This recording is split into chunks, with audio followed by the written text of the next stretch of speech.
Hello, you beautiful bastards, and welcome to my so-called show. And unfortunately, the rest of the league are not going to be here so far. Inside Man may pop in if he sees the link. He's not been on Twitter at the moment, so he's probably busy. Who knows? And this is my second attempt at doing the nice guys. Joined once again by a lot of toxicity who was on last time, and just Yeah, to it was. explain. Yep. And last time, in case you didn't catch my last little live stream of me talking bollocks, then yeah, the signal was really going against me that night, and it was just cutting me out. So I decided to end it and try again tonight, and hopefully, so far, we'll have no problems. But once again, small screen, small little stream, and we may have another guest if he decides to pop on. Who knows? So, yeah, so Lord Toxic, you've probably already explained this as well, but in case for people who missed it last time, yeah, what was your thoughts on the Nice Guys when you saw it? I was excited to go see it. Mm. I'm a big Shane Black fan. I'm obviously a good private investigator movie fan. I like Ryan Gosling. I like Russell Crowe. I don't know the name of the young girl that's in it. That's the daughter that was in Spider Man. Keith Yeah, David's in it. and Yeah, Dory go ahead. Rice, I think her name is, if I'm Okay, I'm pronouncing not her name gonna right. I'm not gonna even try to Mm, pronounce that shit. I know. But yeah, I was super excited, and I sat in this movie, and I was like, "What in the hell is this crap?" And then, to my shock, everybody seems to love it. Everybody in our YouTube circle, everybody that is in our critical drinker group, everybody loves this movie, and I'm like, it's just like a watered down version of Kiss Kiss Bang Bang set in the '70s. I do not get it at all. It's just not something. It seemed like it has all the right ingredients, but it just doesn't bake for me. But I mean, we can get more into that as we go along. I mean, I don't hate the movie, but I literally have it on right now, and I've been watching it since before this just to get a little more background. But I don't know. Well, yeah, that's the thing. I mean, that's fair play because I think the first time I did watch this, I was a little skeptical on it, and I just ended up going back to it and actually really liking it even. But I do agree. I think Kiss Kiss Bang Bang Bang is the better movie. I never really thought of it until you gave your points last time, but we will get more into that as well. I know it means probably repeating some of the things, but fuck it, we repeat a lot of things anyway, don't we? Yeah, we do. Yeah, we do. Yeah. But No, yeah, it's fair so, play. I'm fine with that. I mean, a lot of the fun that we had on the last time that we did this was me corrupting the rest of the panel to yeah. make them see my points. Oh, it's my old nemesis, Tony K. How Yeah, are you, Tony sir? Clay and Nick's as well. Always welcome for us to join. And yeah, and yeah, he caught it last time. Once again he's catching it the second time. And yeah, for those who have not seen the Nice Guys, do check it out. Even if you may agree with Toxic, you may disagree. It's basically just a good little dark comedy by Shane Black about a private detective, a pretty incompetent drunk private detective working with a hired muscle kind of guy trying to track down a conspiracy thriller involving the death of a porn star. And once again, written by Shane Black before he went really off the fucking rails with The Predator. Ugh, Uh, God. yeah, I've not actually seen it yet, so I can't really judge it. But people really seem to fucking hate that movie, and it seems to have been the last thing Shane Black has done. He's not done anything new in quite a while now. I didn't know you hadn't seen that. I ain't seen it yet. No, I just honestly, I just wasn't keen on seeing it, but I probably should do anyway. Probably do Hmm. like a little Predator marathon. Watch one, two. The Alien versus Predators as well, and just maybe do like a nice big review of it one day. Who knows? We'll see what happens there. Yeah. No, it's not a good movie, but just for the fact that you're a YouTuber and a movie reviewer critic, I think you should watch it just so you kind of have a gist of why it's so hated. Might be a thing. But I mean, it's a slog to get through. You're just gonna be I would be interested if you had a different opinion, and I wouldn't even argue with you that much about it, but I don't think you're going to. I don't think you're gonna like it, but I would definitely take a look at it. Yeah, there's still a lot that I've missed out on watching. I've only been really reviewing for like what, a year and a half now, and there's still loads this year that I missed. I've missed Longlegs because I've missed Twisters. I need to check that out because I'm hearing it's good. But yeah, before we go even further more on a tangent, we'll probably just delve straight into the film. You know, it's and it does start off pretty good. It's got a nice little funky 70s soundtrack, and it's got the old Warner Brothers logo, which is It does. Yeah, it does yeah, start off good. I'll admit that. and it does give you something to hook you in as well. Like when I mean, it starts off just a little casual as well. You know, you see this kid sneaking into his parents' bedroom, stealing the porno mags, and yeah, What's the name of the kid? Ty Simpkins is his name. Is that kid's name? I don't know. Yeah, because he was in Iron Man 3 as well, which was a Shane Black movie, and Oh, no way. Is he? yeah, he's the kid who Tony That's the Stark goes, kid. yeah, no need to be a Oh, pussy about wow.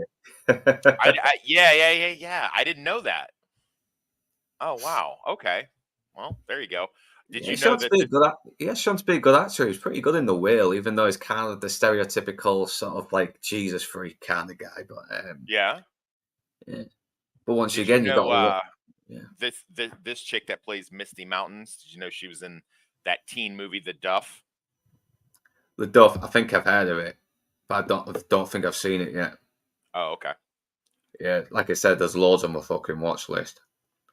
But yeah, it's kind of weird as well when you first watch this. You know, she's this porn star that's had this car accident. She's dying, and then she says, "How old do you like my car, big boy?" And you're like, "Who the fuck says that before they die?" Yeah, right. Yeah, so you always need something like that before, you know, so it makes sense later. And like I said, there are still some good little building blocks in this movie. You know, like the old cliches you get with all these mysterious noirs with all these little twists and turns that you probably will have to watch a few times to sort of actually get. I think isn't there a trope that Shane Black always has a young hot girl die at the beginning of the movie? Doesn't he always have that happen? Well, he kind of has that with Kiss Kiss Bang Bang. He had Halle Berry die in Last Boy Scout, and yeah, Lethal Weapon. Amanda Yeah, Hunsaker. Yeah. yeah. I think that's a trope of his that he I don't know if I've read that anywhere, but I might be just pulling that out of my asshole, but I kind of think that's yeah, I think he always has some young hot woman die at the beginning of his thing to kind of kick things off. Yeah, I think at the beginning of the Last Boy Scout he was a football player, wasn't it? So maybe it's a trope that he just doesn't use tons. But then again, we had Kiss Kiss Bang Bang with the sister dying, or is it the Yep. sister? Is it? Yeah, that Yeah, little twist. yeah, I think it was, yeah. Yeah, and then we come to this little narration by Russell Crowe. He's obviously he's this very cynical guy. He's obviously the older guy in a world that's changing now. Kids know too much about sex these days, and it's definitely something that's passed on. Oh yeah, that always gets a laugh. Yeah. Gay. Yay! I Yeah, so do like obviously, this. I do like this idea that somebody's parent paid Russell Crowe to tune this guy up for messing with their daughter. I like that. I think that's yeah, pretty I cool. know, and it shows that he is kind of doing it for the money, but at the same time, he is still a good guy. He is still kind of got a bit of a bias to the job he does. Like of course, he wants to punch this fucking scumbag out who's exploiting this underage girl. Hmm. Mm. But you also see that he's probably being the muscle that beats up people is weighing on him a little bit as well. He just feels like just a guy that punches people, and he even says, you know, maybe I should be a private detective. You know, those guys really fucking help people. You know, he wants to do better. He wants to be a better man. You know, and Yeah, and it then just yeah. they smash cut to Ryan Gosling, who is obviously not any of those things. Yeah, he's just really fucking giving into despair. And yeah, you made this point as well because it is revealed that he is responsible for his wife's death, and you know, and because he couldn't smell, he couldn't prevent her death. Hmm. Yeah.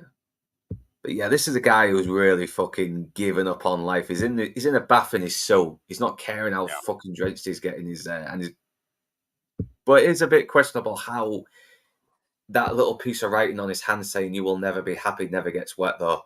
That's always a bit weird. That Or did he tattoo that onto himself, like prison no, type because tattoo? later on it gets smudged off, doesn't it? I forgot. Yeah. We also get once again you don't get the visuals, visual exposition as well. You see him already. He's got his daughter ringing him, reminding him to go to work, and that her birthday's coming up. So Right. you already know this guy's a shit father as well. He's as well as a bit of a fucking lowlife.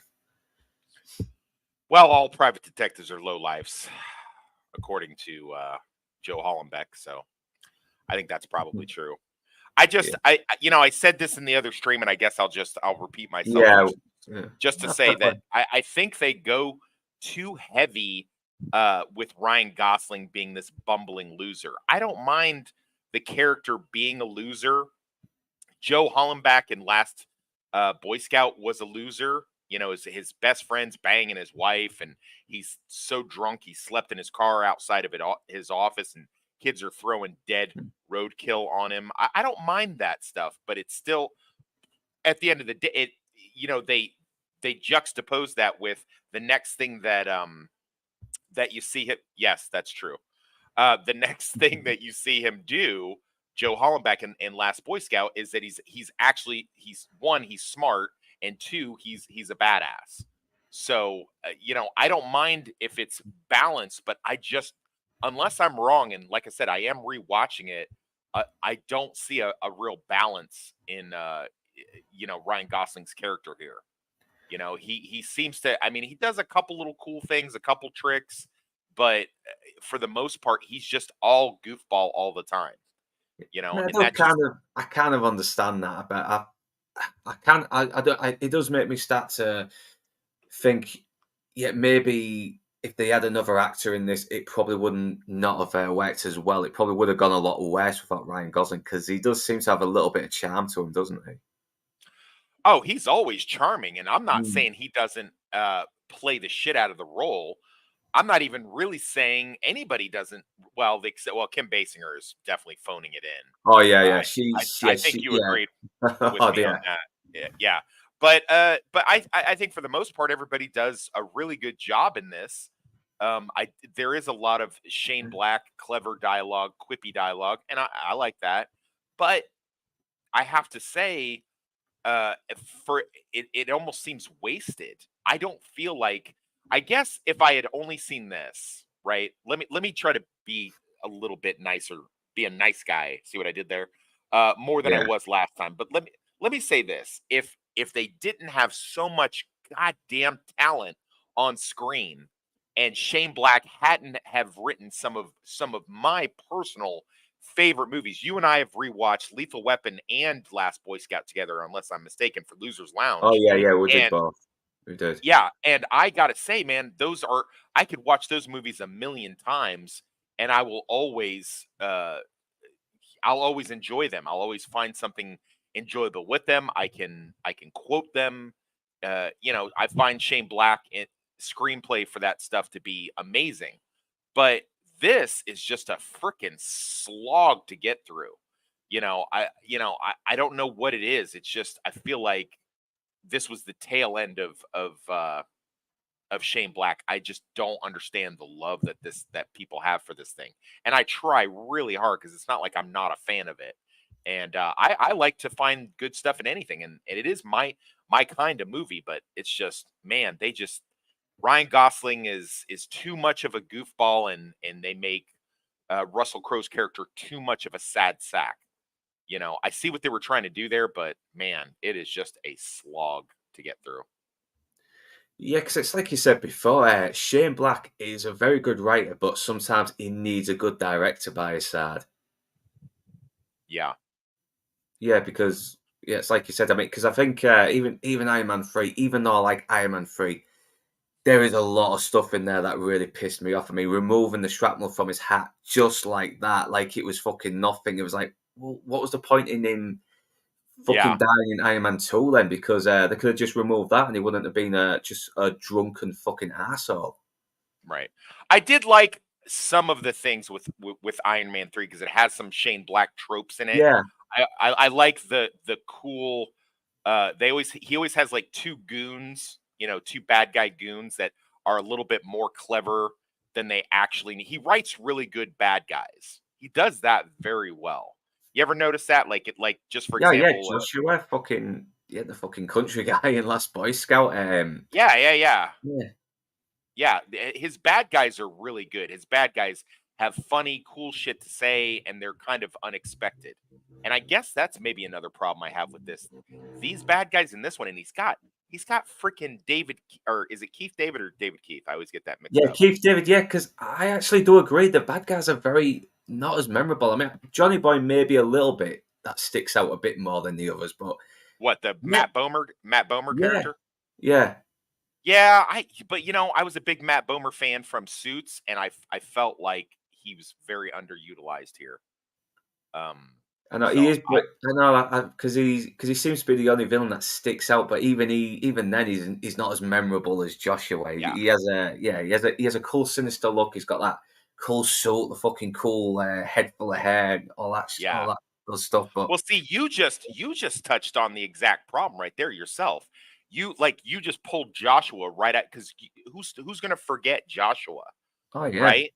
Who's gonna forget that, they remember, the bad guy from Milo from Last Boy Scout. Like, those are memorable people. Even the little bit character guy, he's we're getting our ass beat by the inventor of Scrabble. Like, you remember that. But these guys, I have to say the actors' names because I don't know what their real names are or what their characters' names are. So I don't even remember what the detectives' characters' names are. I just know Ryan Gosling and Russell Crowe. So I don't know, man. It's just not memorable to me. Hey, RRTNZ, how are you, buddy?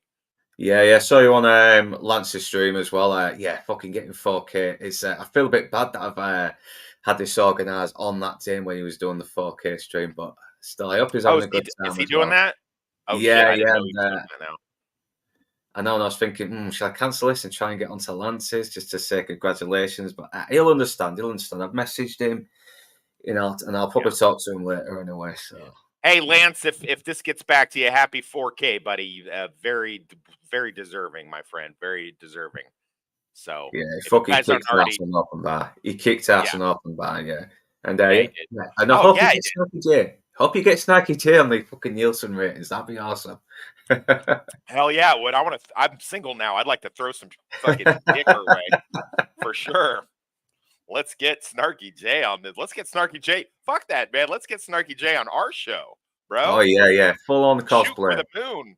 Full on Oh cosplay as yeah. well. Oh yeah, man. Figure out something where we can get her to dress sexy for something. Figure out some kind of sexy thing we can get her Oh yeah, to definitely. do. Oh, Anyway, we're nice sexist. We're guy. so sexist. We're so sexist. But Oh well, I know I am. I'm the Lord of Toxicity. That's what I do, baby. yeah, but I do like the contrast that Russell Crowe's character says about detectives helping people, and then we cut to him basically just scamming crazy old ladies, isn't he? Really? Well, Oh. I can't. Well, okay. So full disclosure, I mean, I do that. So that's not some. I mean, I do other stuff where I help people, but yeah, man. If sometimes it's a help just to give people hope, and they've got money, so why not indulge their bullshit a little bit? I'm not saying that that's the greatest thing that I've ever done, but it's definitely not the worst thing I've ever done. So I don't know. Yeah, I don't. I'm not passing judgment because I have no fucking idea all the private detective works, but it's kind of yeah, because even if it's like a fucking head sat on the mantle, Yeah. yeah, well, they have paid you to find them, and yeah, you found them.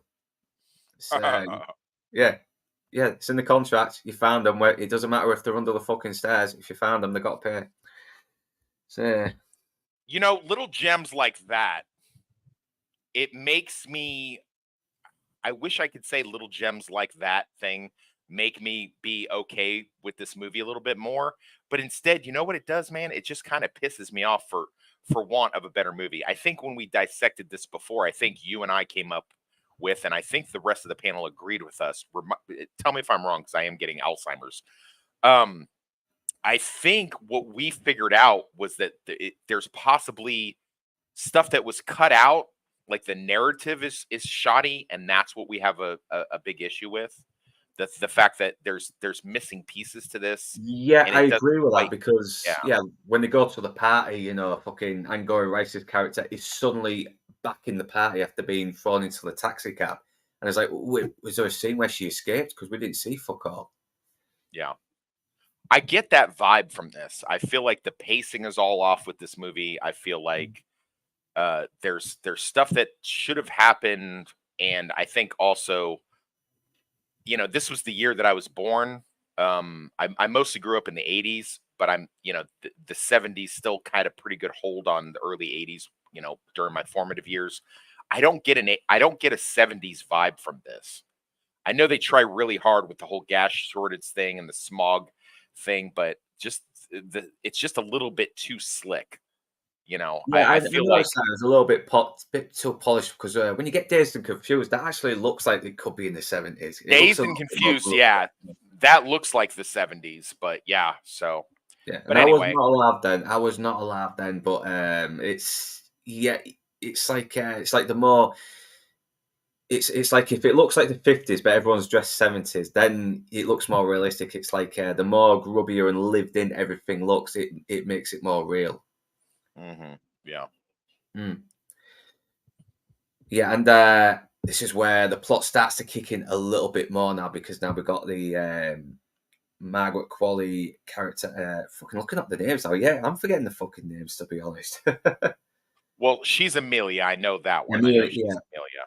yeah, Amelia. That's it. Yeah, So and Amelia has paid Muscle for Hire Russell Crowe to mm, basically dissuade private detective Ryan Gosling from yeah, and another tracking her couple of down. guys as well. But she's only got the address for one of them, and it's on Yeah, this little piggy note as well, which looks insignificant, but ends up being a vital clue later on. And there's still some good moments here that I did like. I did like these little details, that pop up later.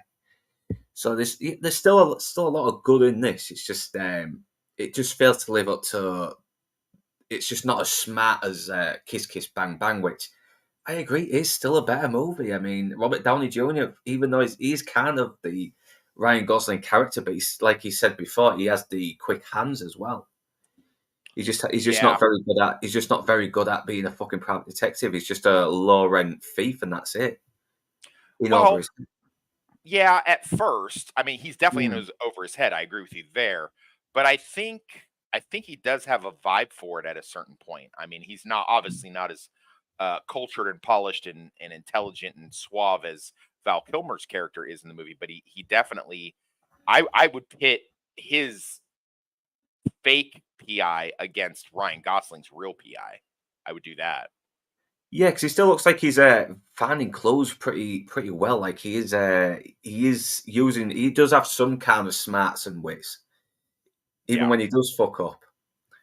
Yeah. But yeah, I'll definitely do that for Christmas though. Kiss Kiss Bang Bang, because yeah, Yay. no, Wasn't it's that was on our list before last Christmas and we picked something else? Is that what yeah, happened?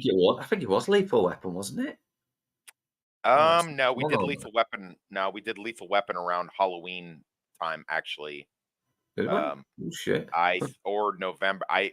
Yeah, I think so. Yeah, it wasn't Christmas though. I don't think it was. I think we did Die Hard 2 around Christmas.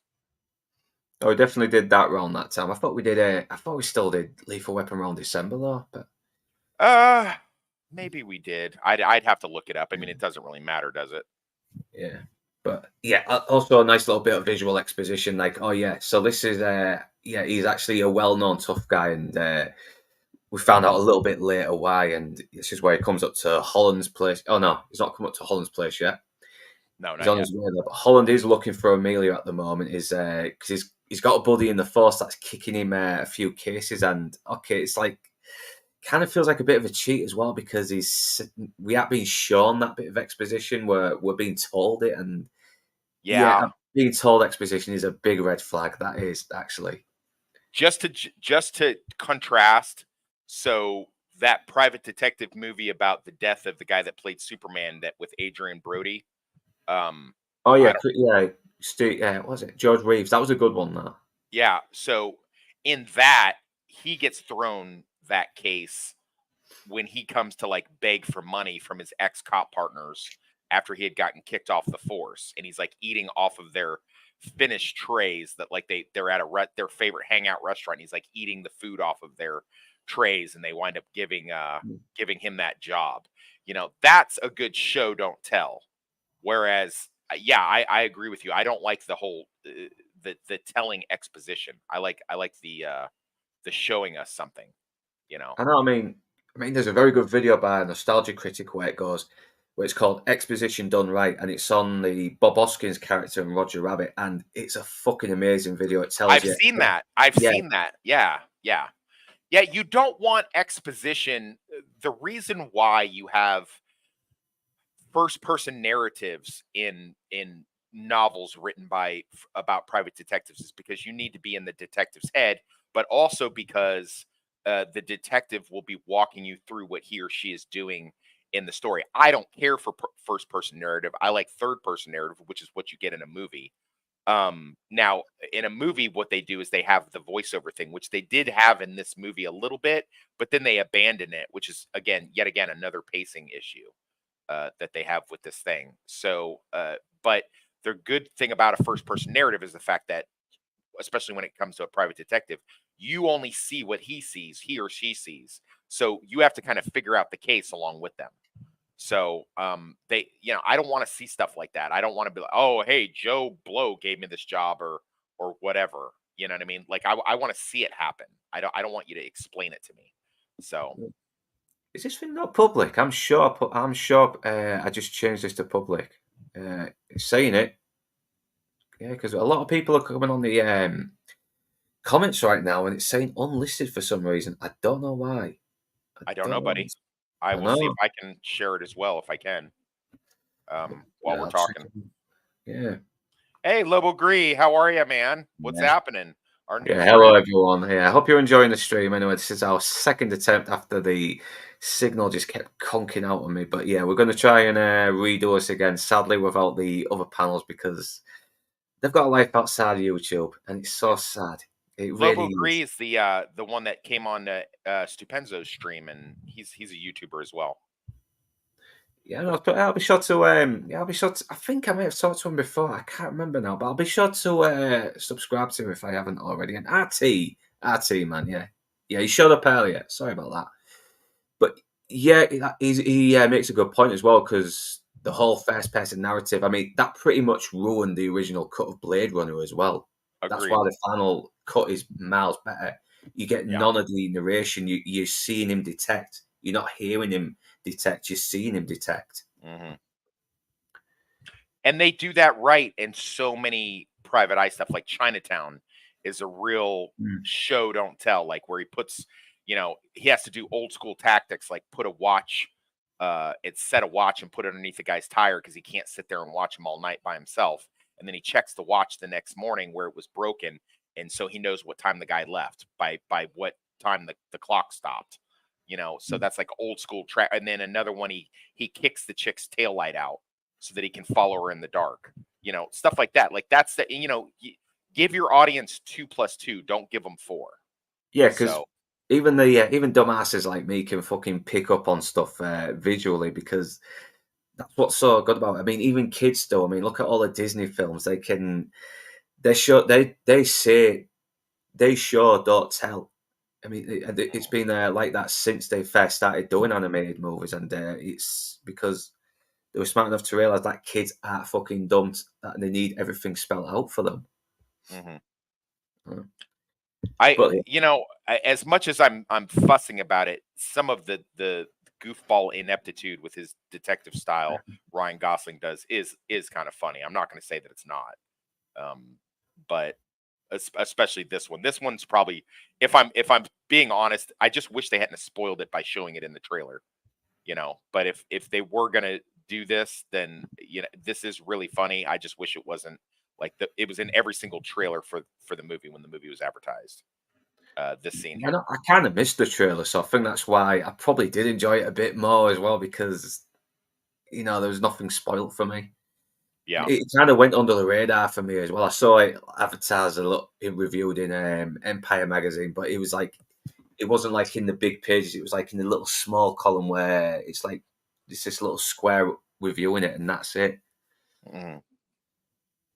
Yeah, no, like I said, I was looking forward to this. I was excited. It was either this or Batman versus Superman, and I Mm. was like, well, I'm going to skip that, and I wound up not catching Batman v Superman in the theater, and I'm glad that I didn't because I wound up watching the director's cut instead.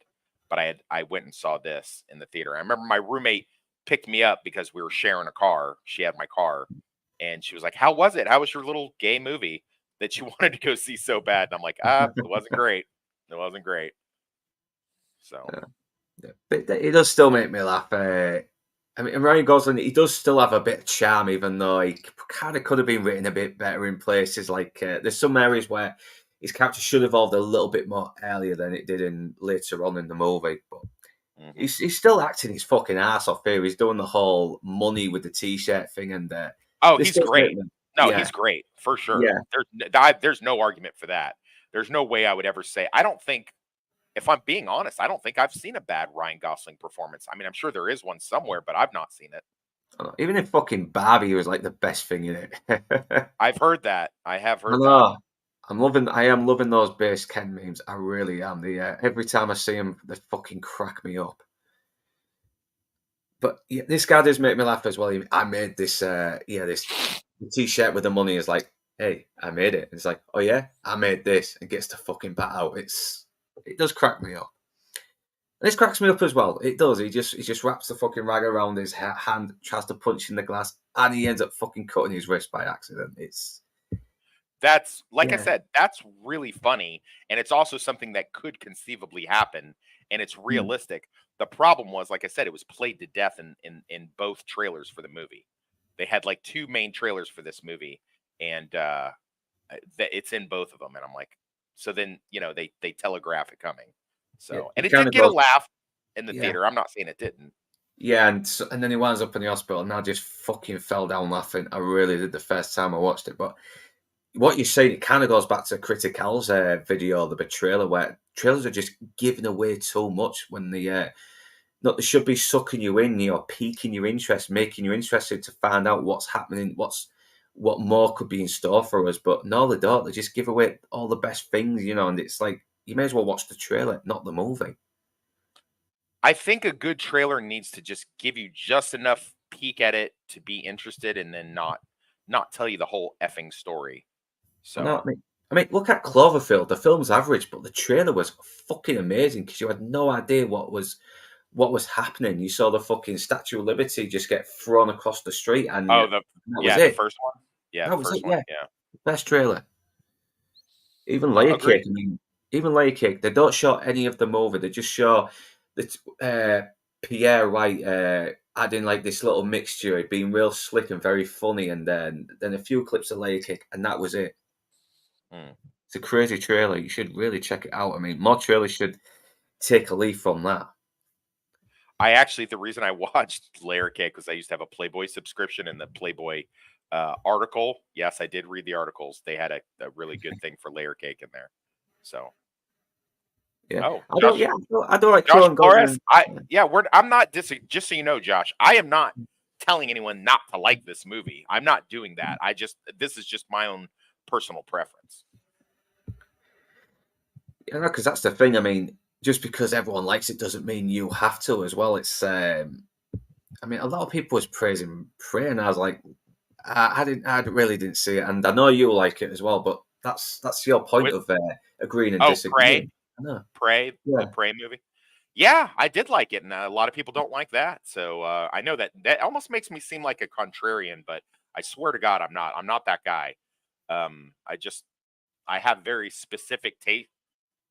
taste on things, and you know, I don't know.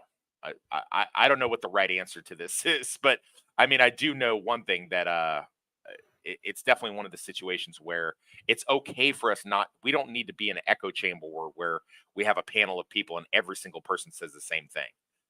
I think that's what makes our show in the different shows that we do good, because we might get on there and just say, you know what, I like this, and then the other person says, well, I think it's shit. So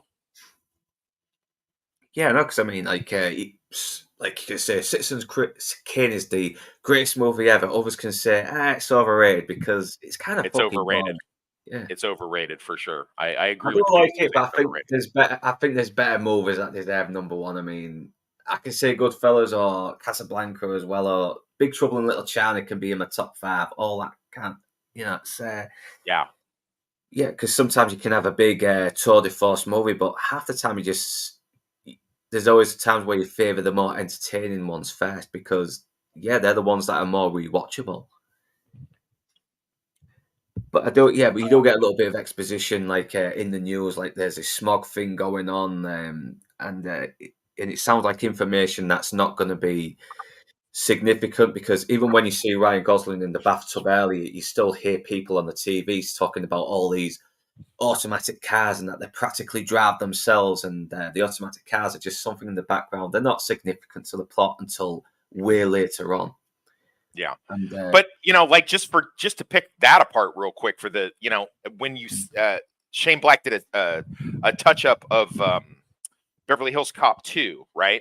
And when he was just doing touch ups on when he was doing bit parts and he was doing touch ups on other people's screenplays. I don't remember who did Beverly Hills Cop 2. Is that Rennie Tony Harlan? Scott. Tony Oh, Scott. yeah. And so in that one, now I don't know if it was him or Tony Scott, but in that one, the smog is a character, and they show it. They show it in the beginning. They show that because they juxtapose Detroit from Beverly Hills, and Beverly Hills, as beautiful as it is, has that that red haze of the smog and stuff like that. You know what I mean? Like that's what I want to see. Just show me. You don't got to tell me everything. Just show it to me. So Yeah, I know what you mean as well. And plus, I think Shane Black did kind of blow his load a little bit with Kiss Kiss Bang Bang because, I like I think so mentioned, too. like where they're saying the TV, little bits of exposition that won't be significant until the plot till later. I mean, Robert Downey Jr. practically calls it out in his narration, doesn't he? And Yeah. I know because so it's almost like I think he is sort of trying to recapture that a little bit in the Nice Guys, and like I said, I still like it, but Kiss Kiss Bang Bang did do a lot of these tropes better. The bumbling guy in over his head, having to match up with the big tough guy who is very experienced in this kind of line of work. Mm-hmm. But I do like Russell Crowe, and he really should have gone to the fucking gym for this because he's got to do he's got to do a lot of physical stuff here, and You yeah, brought this up. You're the one who brought this up because you yeah, guys were. I was being a little. I was going a little. I was going really hard on Russell in the last time that we did this, but you know what, Russell, you were fattest. This is really the downfall of Russell Crowe. Like, you do not look tough. You look like an overweight, just butterball in this. Every single thing I see him in this, I'm just like, I don't believe it. And maybe it's because LA Confidential is one of my favorite movies, and he was so diesel in that. But like, come on, dude. Like, he's just so fat in this. He looks like a big old marshmallow. Every scene he's in, he's just sweating his ass off like like he just had a ham sandwich. Like, come on, dude. I'm supposed to buy that you're this tough guy? I don't buy it. yeah. So I could see him being a bouncer, and that's it. But when you're doing a lot of physical work, like diving, trying to dodge bullets, it's not good. You need a guy who's in good shape for it, and I don't think he was this overweight for that long when this movie came out. He was because this he I played think real this was well the in Man of first Steel. this was the first thing I saw him in where he really chunked out. Yeah, I Like, mean, before this, I don't think he was. I mean, like Blue Collar and I did what's it called? Land of Bad, and he is just enormous in that. Oh Yeah, yeah, but yeah, you're but he's right though. right Like for that what? role. He was right for that role. You know, just this guy sat back behind the comms in the Sure. background, and that's it. Yeah.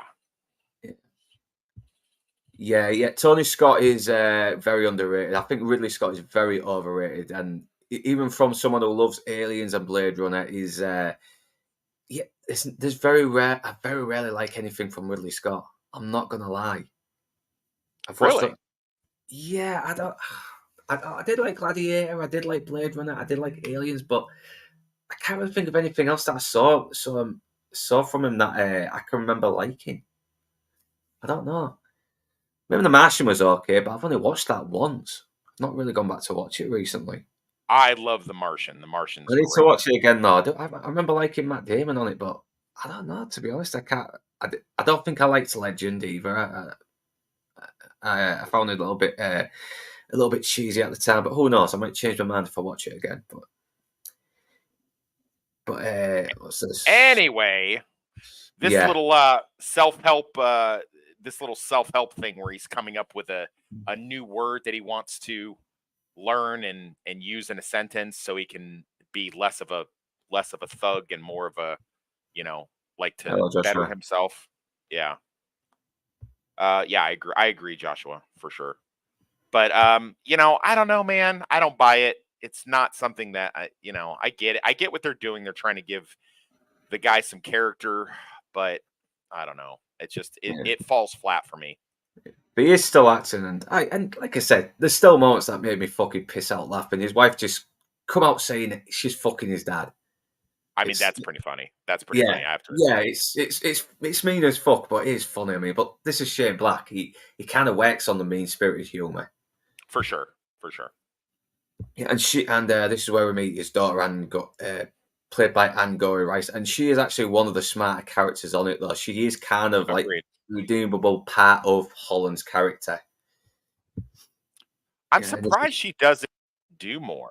I know because she's such a fucking young age though. And she is just owning every scene she's in. She really is. That is no mean feat. She almost outacts Crow and Gosling here. I agree. I Yeah. agree. I have not seen the Duelist Ridley Artie. I have heard it's good. I did watch the clip where there was sword fighting, and it did look very realistic. And I am actually willing to watch that one. Mm. So yeah. So yeah, Nick says both gents have great back catalogues in case you can't find a live stream. Oh yeah, it's promoting us. Yeah, thank you, Mix. Thank you, Nick. Nice Thank you, one. Nix. Good Yeah, shit, man. Appreciate you, buddy. he's been way too nice, Nick. He's usually mean. Yeah, I know. What up? Nix went away for a little while, then he came back, and he's been all nice as he's come back. What happened? Did you do a little stint in the gulag, buddy? And the Ghost of Yeah. Christmas Past visited you down in Transylvania? Like what happened down there, man? What's going on? I do like this. This is a pretty cool trope, and I try to put this. Mm, Well, I mean, you've read my novel, so I like yeah. having the hero and the other hero, the I don't want to say sidekick, but the two protagonists that have a larger thing going on. I like them messing each other up a little bit. I like that. It's Yeah. done to varying degrees in the Shane Black stuff. You have, uh, you know, uh, in Lethal Weapon, you have the intro is Riggs, pulls a jujitsu move and tosses Danny Glover over his shoulder. And then you have a little bit more extreme versions where, what's his name? I forget his character's name, but Robert Downey Jr. gets, not only mentally hurt and insulted, but like physically, I think he gets whapped around a little bit by Val Kilmer's private detective character. And then, you have Last Boy Scout where Jimmy Dix, played by Wayne Keenan, or not Keenan Ivory Wayans, Yeah, Damon Damon Wayans, Wayans. Yeah, and he's throws like, a yeah, throws a he's shot at, yeah. yeah, he throws a Yeah, shot at Joe he Holland tries to back. fucking punch him, and then Bruce Willis just grabs his fist and is like, "He dropped my one cup Yeah. of piss." Yeah, I like that. I think that's cool. I like to see, because that's what how your story flows. Had they had more of this, I would have liked to have seen other scenes where then the next time they have an altercation because of something they disagree on the case, Ryan Gosling maybe gets the better of Russell Crowe. But that never happens. It's just basically him being more of a bumbling goofball. I do like the fact that he gives him a clinical explanation here of like, tell the doctor that you've got a metacarpal fracture of your eighth fibia or some shit like he gives him a Yeah. real like clip. This is exactly what you tell the guys at the ER. I do like that. That's pretty cool. Yeah, and it is funny, and it kind of shows that he's not really a tough guy. He's basically just a coward. I mean, he gives up his fucking client's name straight away. He doesn't even resist for 1 second there. So you've kind of got a good idea to start him on before you evolve him, haven't you? Like he's accepting money from crazy old ladies for very easy cases, and he's kind of a coward as well, who gives up his clients and just gives in whenever he gets fucking slapped around. He's not a tough guy, unlike Russell Crowe's character. But so you've got something to start him off with, but he should have evolved a little bit more in the middle of the film instead of a little bit more later. Agreed. I agree. Mm. But like I said, there's still some good ideas here, and the actors are really they're really acting their asses off, and I think that's why people still like it, because they are still fun to watch, these two, despite the writing's problems. Well, as we established before, and I pulled it from the IMDb trivia, but I think I've known this for a long time. It was originally supposed to be a TV series. Now, obviously, a TV series they would have not have gotten Gosling and Crowe. Okay, I'm not that naive to think. Now, sometimes you do. Sometimes you get a Woody Harrelson and a Matthew McConaughey in a TV show, and it's good, and that's great. But especially in 2016, I don't think they would have gotten. Maybe if they'd had a limited series on HBO Max, maybe then they could have gotten it. But I just feel like this would have worked spaced out over. It just seems like this is so crammed. Again, pacing, and it's just a lot of these shenanigans that happen here, especially with March, which is Ryan Gosling's character. I think it could have been something that you see over time, like over a couple episodes, and you're like, oh, that's March. That's something he would do. And then it comes up again later, and you're like, yep, because that's funny, because that's the thing we've seen him do before. But in this condensed hour and 55-minute film, you're just kind of like, meh, or at least I was. So you should put up a poll and ask the audience, like, would this have worked better in a TV series, a limited TV series? Yeah, I have no idea how to do that. See if I can try and Really? find a way. I'll try and find a way if I can. You make me feel better. You make me feel better. Yeah, you make me feel better about this sometimes, because you're almost as inept as I am on StreamYard. We're kindred spirits. But I think I do agree on the TV show thing, because it looks like there's a lot that could be done with these characters. I think there is rumours that they could do a sequel, and who knows, maybe it could help develop these characters even more and evolve them. But I don't think we'll ever find that out.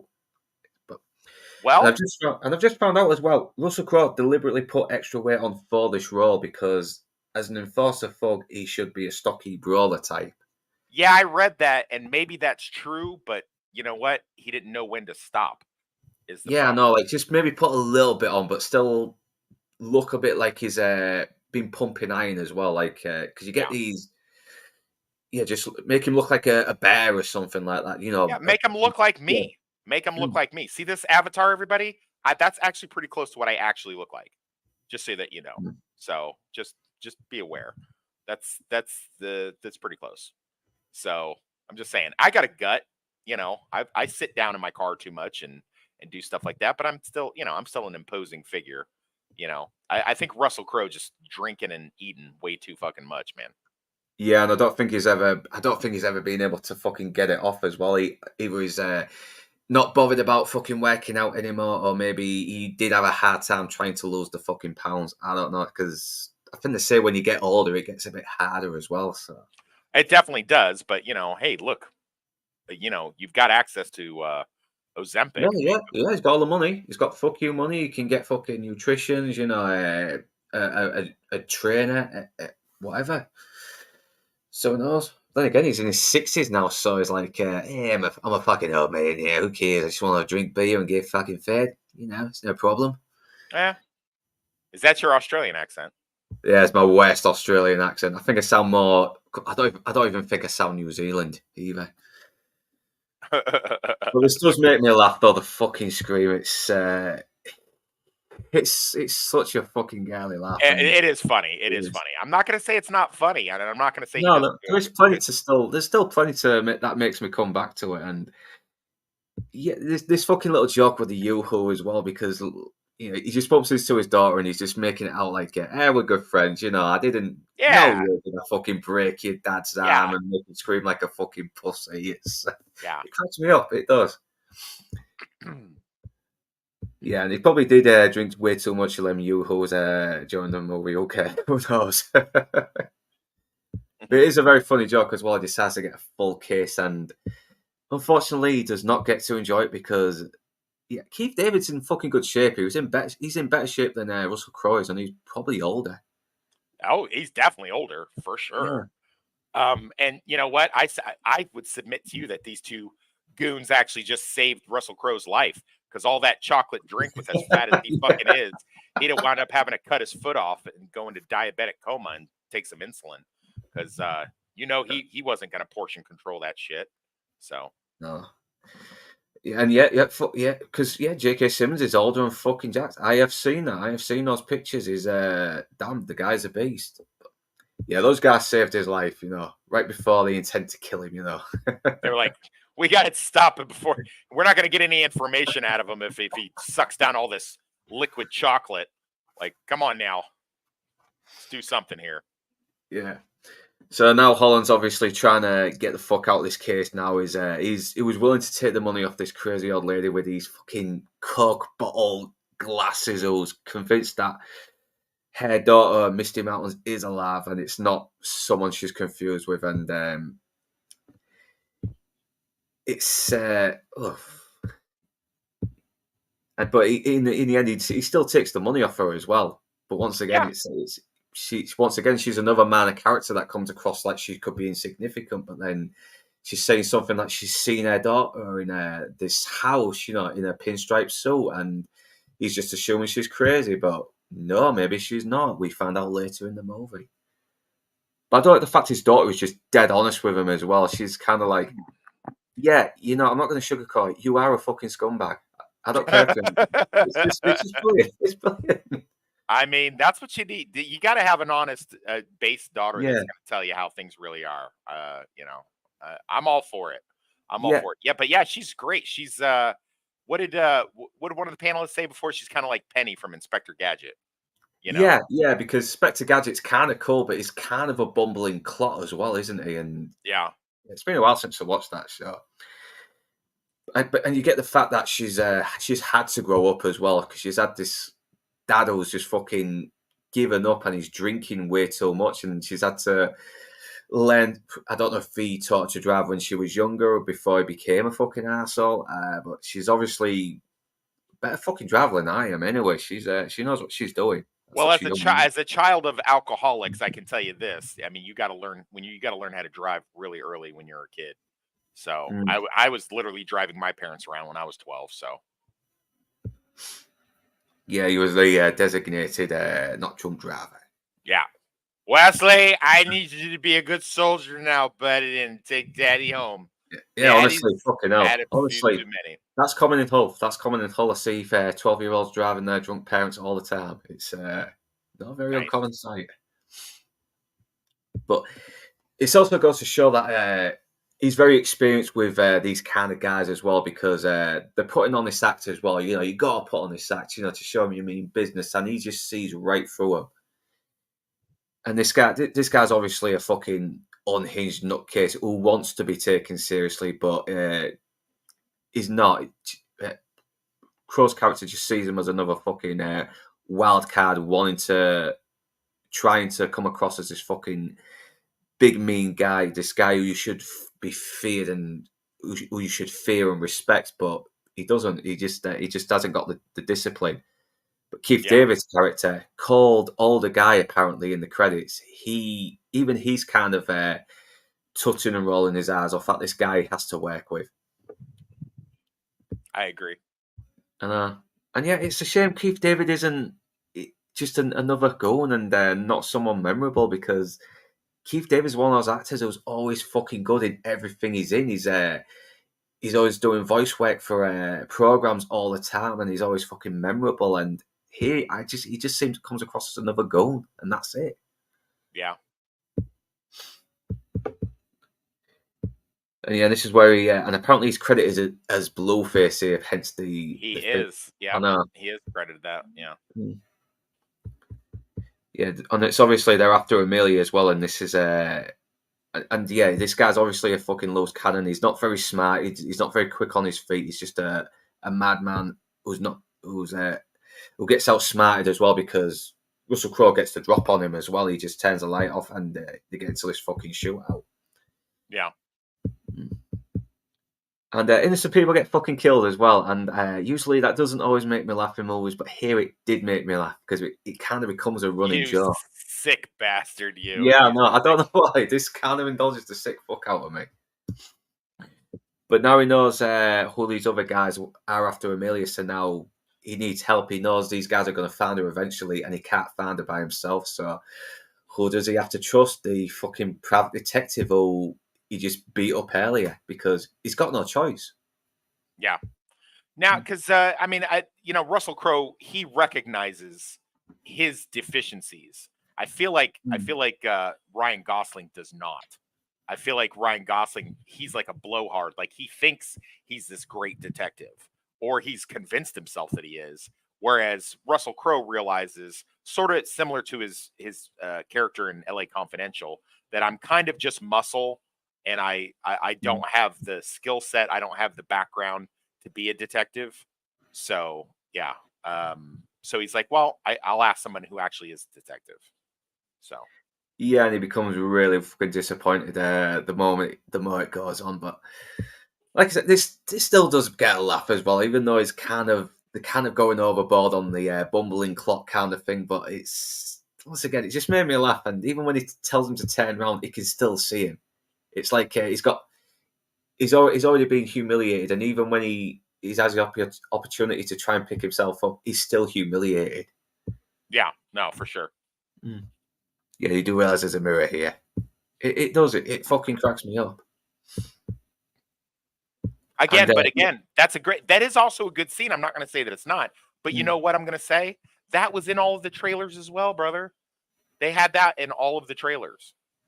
So yeah, and they gave away the best jokes, and thank God I did not see the trailers. Otherwise, I'd be like, yeah. Yeah. I'd be like, nah. But yeah, but I do like situations. I do like smooth. I do like the fact that there's plot lines where the character has no choice but to rely on this other guy, who may not be the best choice, but he's like the best out of a bad lot. Because it makes the characters desperate as well, and it makes you kind of wonder if they actually are gonna make it through here. Yeah. No, and I would not want a carbon copy of Riggs and Murtaugh. I would not want that. I would not want a whole nother Joe Hollenbach and Jimmy Dix. But that being said, I need a little something more than, over the hill fat muscle and total goofball. Like I need a little more than that, so. Oh, that's fair play, and they'll give some things that make logical sense. I mean, obviously Ryan Gosling is a little bit skeptical about helping him as well. He's like, "You just broke my arm. I mean, what are you trying to trick me into something? Are you trying to?" Yeah, right. He's very paranoid of it. Yeah, no, for sure. Yeah, for sure. But eventually, he does get convinced as well, and he does try to con him out with an extra $200 from the 400 he's always paying him, because because he already knows where Amelia is already. I mean, because he already found out where she was, and once again, it does kind of cheat and say, "Oh, I ran some number plates," but you never see that. It's once again, they're telling but not showing. Right. But yeah, this is where he explains the whole plot about the old lady fans. his case with the old lady who believes her porn star daughter is alive, and but he thinks she's crazy because she's fucking blind as a bat, and but then he comes across this connection to Amelia, which has led him to this path with what? Let me look up the name of Russell Crowe's character. It's an Irish name, isn't it? Healy. It's Healy. Healy, that's it. Jackson Healy, that's him. Yeah, so eventually he does take the case, but even though he does kind of con him, but he eventually does take pity and go for the 400, and this is where the daughter gets involved in a little bit as well, and she kind of does switch her liking Russell Crowe woman to hating him the next, because she knows he's beat up her dad and broke his arm, and she's kind of like, oh, you're the guy that beat up my dad because you fuck up my friend for me. It is a little bit inconsistent, and I don't know if someone interrupted with the script. Yeah, it's hard to tell sometimes, but we'll skip to the next scene, and yeah, obviously he thinks, okay, if I can lead this guy to Amelia from where I last heard she was going to be, I can just get the fuck out of here and be done with this straight away. And it's not going to be easy now, because even Russell Crowe's skeptical about this. I mean, how do you know she's here? And he's like, well, this is a protest group. Of course she's going to be here. He doesn't think for 1 second that she's not going to be there. And he keeps saying it as well. He keeps saying it over and over again, even, like, this is a protest group. This is a protest group, even though it's like, yeah, but that doesn't mean Amelia's here, because he wants to get the fuck out of here straight away. But that's not going to be easy now. He's stuck there because, as we found out, she's not there. But no, I kind of read it differently. I kind of read it as he kind of, like, in the back of his mind knew that it was bullshit. He just wanted it to kind of like the thing with the old lady, just go through the motions so that he can get the quick cash. He's definitely doing it here. Yeah, like I said, and it's believable. I've done that. I'm not going to say that I haven't, but I've also gone all out. Sometimes there's just nothing you can do. Sometimes it's a nothing burger case, and there's really nothing you can do, but you got to still feed your family. So, you're going to do one or two things. You're going to either say sorry, take a pass, or you're going to, take it as far as you can take it, just to give the client some peace of mind, especially if it's a client that broke your fucking arm too. I mean, I wouldn't such a huge hurry to, But then again, I mean, I think the thing with Private Detective is at least you are taking orders from some government busybody, are you? I mean, it's like no, it's kind of like Robert De Niro, isn't it? In Midnight Run, he takes the private detective, he takes the bounty hunter's job because he hasn't got crooked coppers on his back this time. It's just him. Yeah. He works alone. Yeah. Well, with that though, it's a situation where you do have somebody kind of leading you on. You get the bondsman gives you a specific task to go do, right? But when you do PI work, it's basically you're just kind of winging it a lot of the times. I mean, you can come up with tactics, you can come up with things that you can do, and you can use certain cop tricks that you learned when you were on the force or whatever. But for the most part, you're just you're just a cunt hairs away from being a criminal. A lot of the stuff you do is criminality type stuff. It's at the very least it's unethical, if not illegal. So I do like that. They do kind of stick to that a little bit here. I just wish they would have man, I just wish that Ryan Gosling's character March wasn't so effing bumbling. So yeah, because they could have done that and still making competent. It's like you said about Robert Downey Jr. with the quick hands and blah blah blah. And that. It's because I mean you still got to give them something as well to make him think, okay, he's kind of a bit of a shit, but he still has his uses here. Yeah, and he does seem to still have some skills in detecting. It's just but yeah, once or twice it does come across a little bit over the top, and it's not Ryan Gosling's fault. He's just an actor just doing his job, and he's playing it and he's just giving it his fucking all, isn't he? Yeah, he is, and so is Russell Crowe. I mean, I'm not saying I wish he's Russell Crowe's still acting his ass off. I just would have preferred him to get on a fucking treadmill for a little bit. He definitely took the let me beef up myself a little bit too seriously, and God, man, he looks bad. He looks like a big old wet potato. He looks bad, man. I know. Sorry, I mean, that Russell. was the one. I know that was the one thing that kind of bugged me a little bit as well. Because, like you said, he could have still beefed up and worked out a little bit, just look a little bit fucking jacked. Not, I mean, not jacked, just at least a little bit less like he's about to have a fucking heart attack every time he runs like a yard. Yeah. He does the scene coming up where they go to the party and he's in a suit. He does look good there. I will say that. Oh yeah. And I do like that leather jacket a little bit as well. Even yes, there's something about those old 1970s jackets. It's fucking awesome. And I don't like the fact that it does take the piss out of fucking protest groups. They're all lying there like fucking idiots saying, "Yeah, it's killed us," even though they've got gas masks. Right. Yeah. Yeah. Things haven't changed much in Oh 40 some yeah, years, have they? They're still doing the exact same shit, dumbass college kids. yeah, and they're not responding as well because they're dead. And even this fucking asshole right here is like, you can't talk to them; they're dead, and he doesn't even know what they're protesting about as well. He even has to ask them what they're fucking protesting. It's Boy, like I said, there's still some Shane. very funny moments. Yeah, Shane Black saw the future with that, didn't he? Oh yeah, This could easily be a bunch of free Palestine kids wearing kefias. I know. And yeah, there's still some good jokes. I mean, what the gas masks didn't didn't protect us. Yeah. But obviously, he's like, okay, fuck this shit. $20. Who wants to help us? And yeah, this little kid gets his hand up as well. Wait, let's get a little bit further. Here we go. And yeah, and apparently he's like this projectorist as well who knew Amelia, and he knows her boyfriend, but unfortunately the fucking house is burnt down, and in no way has the bad guys been trying to get rid of evidence. This was an isolated incident, but and we get more about hearing about her boyfriend's. Amelia's got a boyfriend who works in the porn industry, and now they've got another lead as well.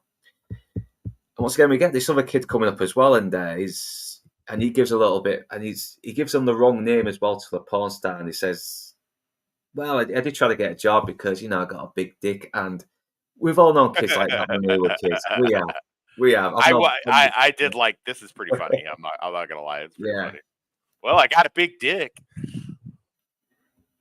Yeah, and this is where they found. Yeah, so they have a lead now. They've got a guy called Hatrack, but who could be wrong, but they don't know that yet. And then he drops another bombshell as well. He asks him what's the name of the porn film they're doing, and it's like, "How do you like my car, big boy?" And it's like, oh shit, the very same sentence the porn star said before she died. The plot thickens. The plot thickens, and yeah, you can really tell these are two guys kind of in the wrong time zone now, because yeah, they're really puzzled just how fucking kids know way too much now. And yeah, as a kid of the 90s, I knew plenty of kids in the UK version of elementary school that who knew a lot about all the fucking birds and the bees, even though they weren't supposed to. It's kind of a shame. We've all been corrupted. And this was almost 50 years ago. Yep. Yeah, damn man. And now they've found out who the name of the porn star is, and now they've got a lead, and now they're trying to find out the address.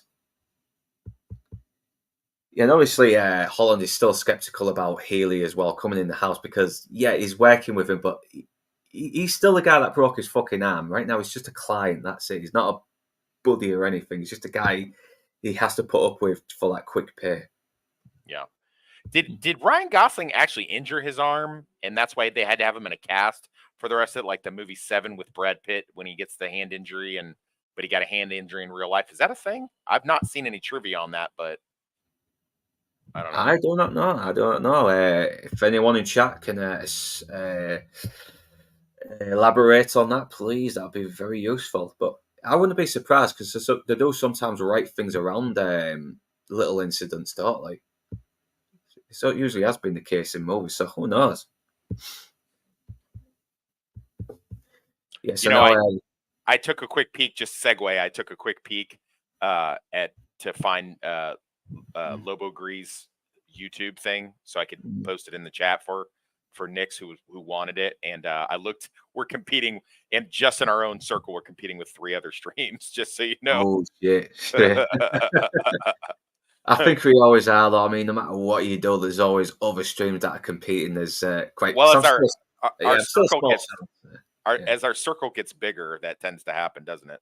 Oh yeah, yeah. Plus, I'm a small channel. There's probably much more well-known streamers coming around at the same time. It's you just get up. It's a very competitive market, YouTube.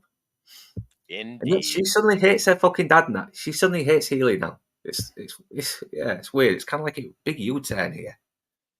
It's almost like young girls are fickle. It's almost like that. Yeah, it's like women can't make their minds up. They go with emotion. Yeah. I always love that shot. I always love these little shots of LA. You know, just his little, like you see in Heat and Collateral. I don't know why. I have a very soft spot for those shots.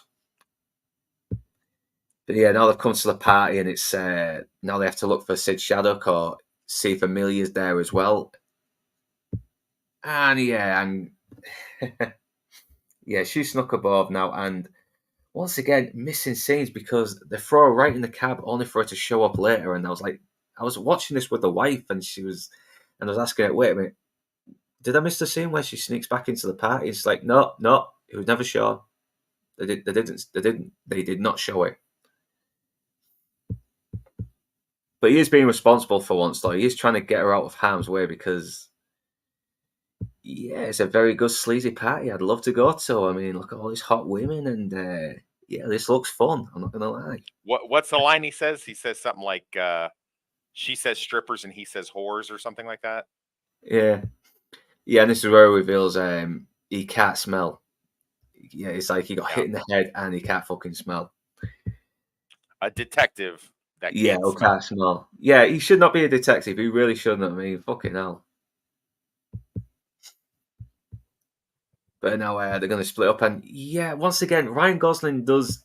Even though he is asking around, he ends up fucking giving in a bit too easily to his alcoholic problem. But then again, that is kind of realistic. But he does come across a bit too incompetent here as well, because he immediately just fucking gives up and starts drinking while Russell Crowe actually is doing the investigating. He is showing to be a very competent PI. Yeah, Russell Crowe comes off as a better PI than the actual PI. So, yeah, no, I don't know. yeah, right. So just fucking swims it with the mermaids.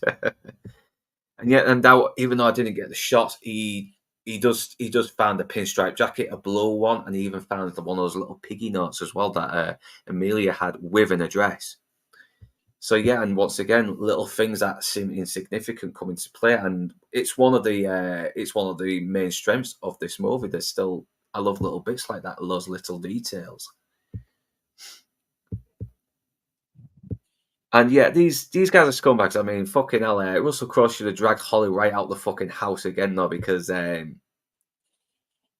they're fucking showing stuff that a little girl should not be watching.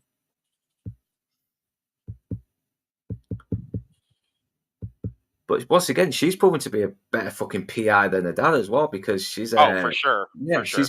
yeah, because they're easily giving her the information, aren't they? But once again, she's not a Mary Sue because she does get in. She is also in over her head. I mean, she's a fucking 14-year-old. Well, yeah, she's a 12-year-old. Yeah, it was 14-year-old girl. 14-year-old, yeah, 14-year-old. Yeah, yeah. Well, this chick is fucking smoking hot though. Love that. Yeah, that's a very typical 1970s look. I don't know why it is, but in the 70s and even some of the early 80s, for some reason, hot chicks were all these like skinny, flat-chested but long, leggy things. You know, whereas now we like big tits and big boobs, or big tits and big butts, and chicks with some hips and stuff like that. I mean, I've always liked that, but yeah, that seemed to be a thing. Yeah, and yeah, this is where he fucking gets. Yeah, he's drunk out of his fucking skull. He instead of investigating, he ends up chatting up this hot chick in there. Was appropriately culturally appropriating the fucking natives. So good on her. And then this is where he comes by Sid Shattuck. He's lost his gun, and yeah, it's a nice little. Oh yeah, he comes across Amelia as well, but we don't know yet. And this is where he does come across Sid Shattuck, played by Robert Downey Jr. in full face blown off by shotgun shells. Yeah, now that surprised That's it. me last when Yeah, I didn't know that till we did this last time. I did not know that. I know. Yeah, and this is a little over the top. I know he's doing the Abbott Costello thing, but he probably could make the argument that he's so fucking in shock and traumatized that he can't scream. But yeah, it does all come across a little bit cartoonish. Yeah. Yeah, and you mentioned this last time as well, where they were getting rid of the body, and yeah, it's definitely a little retread of Kiss Kiss Bang Bang, where they throw the dead body off the fucking balcony and it lands head first on the garbage cans. Yeah. Mm. Yeah, once again, she's in over her head. She's not a Mary Sue. I mean, she gets caught, and people fucking grab her to send her to the people who they're working for. Once again, still made me laugh. You know, they throw the dead body, and these people trying to fucking enjoy their meals, just have this fucking dead body land on them. It still gets a laugh out of me. Yeah. Is what is the daughter like? What does she do in the MCU again? Who is she? She's a Yeah, she's she's like one of the Betsy Spider Brandt, Man. isn't she? Yeah, she's Betsy Brandt. She's supposed to be like the school reporter for the Right, right, yeah. right, right, right. Okay, yeah, yeah, yeah. But yeah, she has not done much though. She had a little episode with the Miley Cyrus episode in Black Mirror, which is a I didn't see very that. weak episode. It was a really weak episode. I'm not gonna lie. It's Oh, okay. yeah. Yeah, I Once did again, we not. got I didn't see that one. yeah. It's yeah. That last season was not well. The season before the latest one is not that good. I'm not gonna lie. It's not that good. It really lacks the fucking dark, harrowing tone of the other few series, the last Yeah. few series. Yeah, once again we come by the older guy, and we do get a little good fight scene, even though Russell Crowe looks like he's about to have a fucking heart attack trying to throw a punch here. It's Yeah. and once again the tree guy gets killed. Poor Yeah. tree. Poor tree. Well, as we established before when we did, we've talked about They Live, and Keith David, he was a semi-pro boxer, so he can Yeah, throw some hands. yeah, no, I, no, I I think that's why he was sympathetic to Roddy Piper because apparently everyone else was giving him shit. They thought he was another dumb jock asshole trying to be an actor, and yeah, Keith David was the only guy who was actually helpful to him, trying to help him with his lines and act, and actually try and get the acting right. What's your take on Margaret Qualley? Did I say her name right? Margaret Qualley? Yeah, yeah. I mean, I know you mentioned that she's probably fun in interviews, but I never really, she never really appealed to me as an actress. But Really?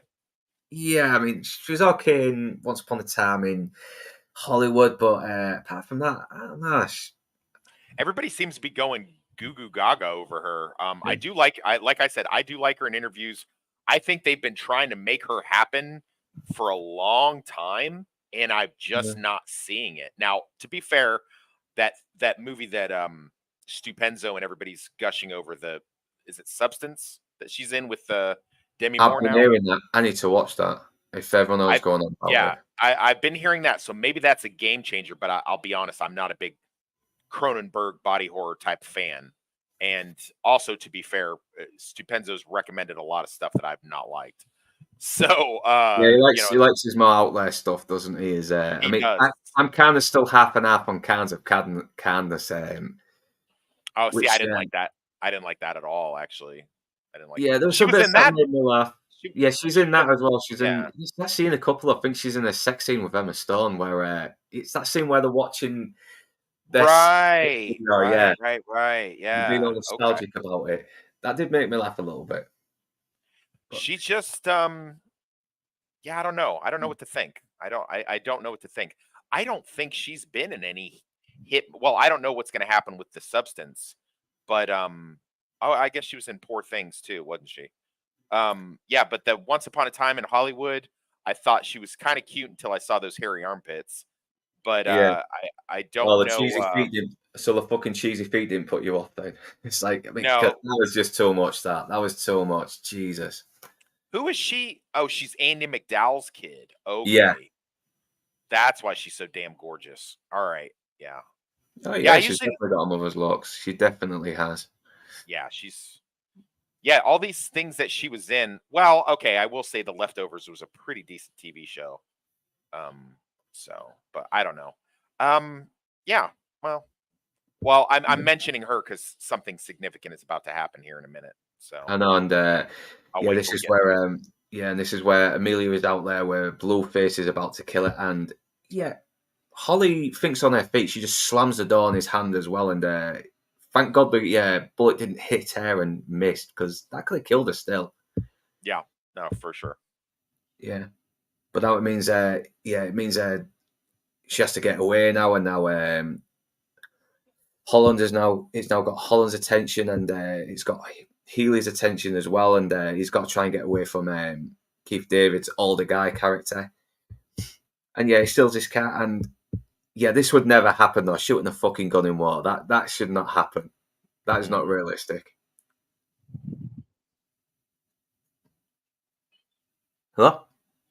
Yeah, I'm listening to you. Oh fucking hell! Sorry, man. Yeah, I thought someone might have played up with your mic, but No, no, I'm I have the movie play. I'm trying to sort of sync my movie up simultaneously with you so I can get the same talking points that you have. right, that's all right. Yeah, and this actually does puzzle me as well because he really should have killed Keith David right here because yeah, this guy ain't gonna fuck off. No, he's gonna come back anyway. That was a bad move. That was a bad move. And yeah, random hit and run. And to be honest, I think Ryan Gosling should have been the guy that hit Blueface here. You know, at least he would have had some kind of use here as well. Like he saved his daughter as well as Amelia. Well, it's funny that this happens in this movie, and it's probably because somebody. But one of the guys that I was locked up with, uh, I made him in one of my sequel novels to Slapdash. I made him a character as a bad guy, and he was like, he goes, and I asked his permission first, and I said, I want to take a guy, I just want to take you yourself, and like just I might change your name, but I just totally want to make you a character in one of my books because you're so, you know, you're so funny, and but I want to make you like an evil bad guy. And he said, he goes, I give you full permission as long as you have me get randomly killed by a car for no reason in this story. And I said, I will make that happen, my friend. I will make that happen. So now maybe he saw this. Maybe I don't know though. I don't think he would have seen this because this was 2018 and this movie came out in 2016. So he was probably locked up.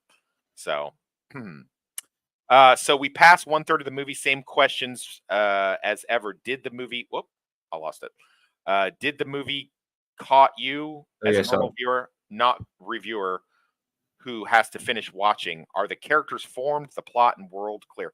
Well, when we do our summary near the end, Nix, maybe we can answer some of those questions. So, Yeah, I mean, it does still have a good little conspiracy going on, and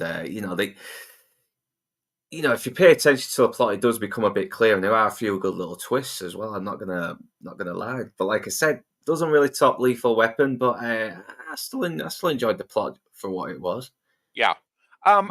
I'd have preferred to know a little bit more. I mean, we really are. Nix is correct. We're flying blind through most of this, and I don't know. I don't know what the hell's going on with this. It's not really giving you enough information to even figure it out. Yeah, I think, like you said, it goes back to the TV format. It probably could have had maybe 6 episodes to at least flesh it out. I don't think 10 episodes would. I think 10 episodes would be padding it out though. Maybe 6 or 8 would have been enough. Yes, I agree. Like a short run miniseries. HBO's really good at that. I think this would have been a great because they could have had all the sex, the nudity, and the violence, the cussing on HBO. I mean, maybe FX. FX might have been able, but to be fair, FX hasn't done so great. FX had what I thought was a really great PI show in 2010 called Terriers, and it got canceled after one season. So yeah, fucking loads of shows are getting cancelled now, and some really fucking shit shows are getting second series, and it's not right. But I think Shane Black should try and talk HBO or someone into doing a TV version of this, just to I would flesh be, it out a yeah, little bit I'd be more. down Yeah, for that. Yeah, I'd be yeah. down for that for sure. I would definitely be down for that if he did that. Yeah, one of my co-hosts and he, the movie TV guy in the panel, might enjoy this channel. We'll ask him to check your back streams. Might want to collaborate if you all like our content as well. Yeah, I will be sure to try and check out as much as I can. I'm just getting a lot of other videos done at the moment, but I will always try and find the time to check out other channels, and especially yours. Yeah, Lobo Gree, if you Yeah. want to see if you can get on with us, join Stupenzo sort of runs the Mm. I don't know, I want to say like our loose group as far as like when he has his weekly roundup show on Sunday night. So if you can get into that, hit him up on X, Twitter, and however you message people, and get on that. See if we can get on there for that. Yeah, and so yeah, now Blueface has been fucking hit, and he's very fucking badly injured. And yeah, I think I can see why she goes back to him. You know, she probably is taking pity on him. Like she's not seen this guy who was willing to kill her. She's seen this guy who's injured and pathetic now. But Healy's doing the smart thing though. He knows this. He takes no fucking pity on him. He ruthlessly just fucking kills him, and it just goes Yeah, to show that he is willing to get his hands dirty when he needs to, even if it probably does play on his conscience later. But he's a yeah, survivor. Yeah, yeah. I like that. I like that a lot. Mm. Yeah, I mean the guy was even fucking laughing as well that Johnny Boy's gonna come and kill you all, and it's fuck this guy. Yeah, seriously, fuck Yeah, this guy. yeah. But of Good for course, he him. laughs at Holly because he does see some. He does seem to really like her, and it's obvious that he doesn't want her to view him as this kind of monster, even though he knows he has to be. But so he lies to her, doesn't he? He says that no, I didn't kill him. He died. He died. Yeah. Well, it's a little girl, so Mm. she's gonna, she's not gonna be okay with you killing somebody in cold blood. You know, that's not something they can really wrap their head around. So, Yeah. and he doesn't want her to think less of him. So, I know. Plus, it shows she's still got a bit of an innocence to her, even though she's kind of had to mature faster than she should do. yeah, And this is where we come from. This is where we meet Tally, played by Yaya Da Costa. And obviously, this whole case has got their attention because in no way are they actually in collaboration with these assholes. They're totally innocent. They're in there for good intentions. And I do like her. I will say this: I like her. yeah, I she's actually think, very funny in it. Mm. yeah, no, she's good. She's a good. I like her character in this. I think they did a good job with that. Yeah, she's got a good deadpan delivery, especially during the final confrontation. She did crack me up a little bit. What else have I seen her in? I'm gonna keep going. I'm gonna look her up really quick if you don't mind.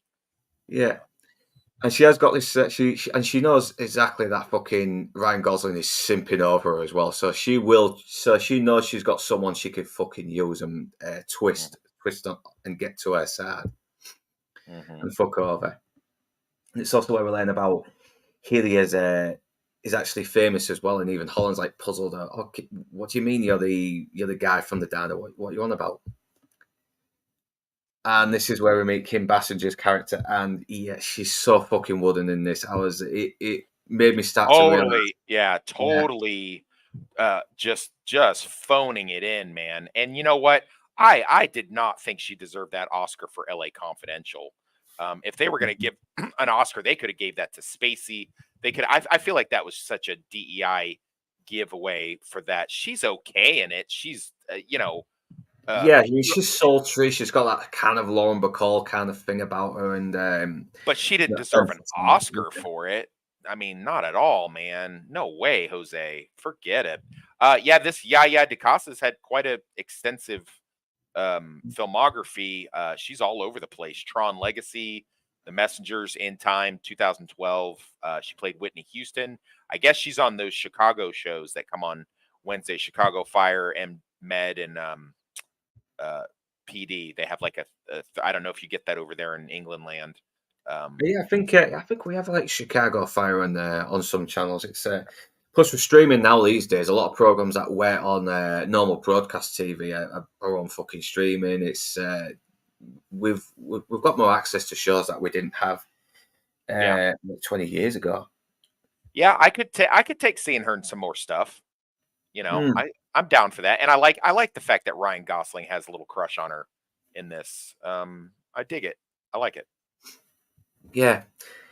But God, Kim Basinger, man, yeah. This is when I start to realize, yeah, maybe she's not that great of an actress. She was fucking. Well, I think I've said this before. Yeah, you said that as well. Her beauty aside, I think the only movie I really felt like she put a lot of heart and passion into was The Getaway with the remake of The Getaway with her then husband Alec Baldwin. I think that was the only one I really believed her in. She really emoted well. Like, dude, she's like a freaking cyborg in this. You know, I don't get it. I know it's like there's just something very robotic about her performance, and maybe that's intentional because she's kind of a villain. But I don't know. I need to. You kind of already know she's the fucking villain the way she's acting. You know, she's dodgy straight away. Straight away, she may as well have a fucking stand on her head saying, "Yeah, I'm really the bad guy," you know. Right. She might as well have that, tattooed across her fucking big ass forehead. Yeah. So she's just, you suck, Kim Basinger. I said it. I don't care. Come at me, bro. You know, she does look good for her age, but you can still tell she's had some work done. Oh yeah. You know, you just look at it as well because her face still looks a little bit too smooth for my liking. I'm like, listen, come on. If you want to, if you or the viewing audience wants to see her in something like bonerific, watch freaking The Getaway from 1993. She is smoking hot in that. She acts really good, and you get to see her naked. And she's just, and plus she gets to shoot a bunch of guns. So I definitely dig it. I would definitely recommend that over this any day of the week and twice on Sunday. What is it? Mr. E's on my chat and you reply to him on yours. It's like, whoops, sorry. I didn't mean to. I think they're connected though, Nix. I think yeah, because I've seen I've seen the Penguin review pop up on your channel as well. So yeah, I've not enabled it, but I'll leave it anyway. Fuck it, because I want your channel. Yeah, this is how me and Blue Collar got our views up. Is that we would enable that dual streaming thing, and it would complement each other. So instead of having to like just redo it in a post, so it worked pretty good for us back when he was still streaming. Well, streaming with us anyway. Back before he got too famous for us. Oh, I love you, Blue Collar. I miss you. No. I like him. He's even though he's getting all the fucking views, he's being an open bar, he's still fucking doing the work. He's still trying to have a fucking life outside YouTube. He's not making it his main priority. And I hear you. But yeah, I like the scene. This is pretty source accurate to what it's like with the PI. You're sort of like a car salesman in a way, because you're basically selling yourself in your ability. You always kind of oversell your ability. Well, I mean, I personally don't. I will tell a client right off the rip, I'm like, listen, you need to understand, I have two partners. One does security, one does the legal stuff. I am basically, a mouthpiece. I can mediate stuff, and I will, but a lot of private detective, they make it seem like, hey, you're going to have to pay me a little bit more, because the thing about a private detective as opposed to a regular cop, they're going to get paid whether they solve the shit or not. Whereas a private detective, they have to get some results. So usually put something in there like he's doing here, asking for a retainer up front and then a bonus if you actually get some results. And that's what he does. So, and sometimes you have workman type cases that you can do. But at the end of the day, it's basically all about selling yourself, so you're basically a used car salesman except for yourself. So if that makes sense. Yeah. Oh yeah. Gosling character is definitely a fucking used car salesman in this. He is. for So, sure. and yeah, obviously we've got Kim Basinger. She's playing there. Oh, I'm worried about my daughter, and yeah, I'm not really the bad guy. Blah blah blah. But you know she's fucking dodgy, and Is this obviously her actual daughter, or is this like an adopted daughter, or a stepdaughter, or is this her actual I blood think it daughter? is supposed to be her actual daughter as well. She's trying to make it out like she wants to hire them to find her, but at the same time, Right. you do She's got find out later. Yeah, ulterior she's got an motives. Yeah. ulterior motive. Yeah. Yeah, for sure. Yeah, she's making out like her daughter's fucking crazy. She thinks I'm the fucking government. I'm involved in it. So it is kind of a smart play as well because when the daughter does say the shit, they won't believe it. They will assume that she's crazy. Right. Mm. And so far, Margaret Qualley's character, Amelia, I mean, she hasn't really. I mean, she's all over the place. She's hiring Healy's character to beat up Gosling's character. She's hiring, Mm. these other guys to run interference for her. She's running away from everybody. She's fucking shooting at them. So I mean, at this point, she does look super sketchy.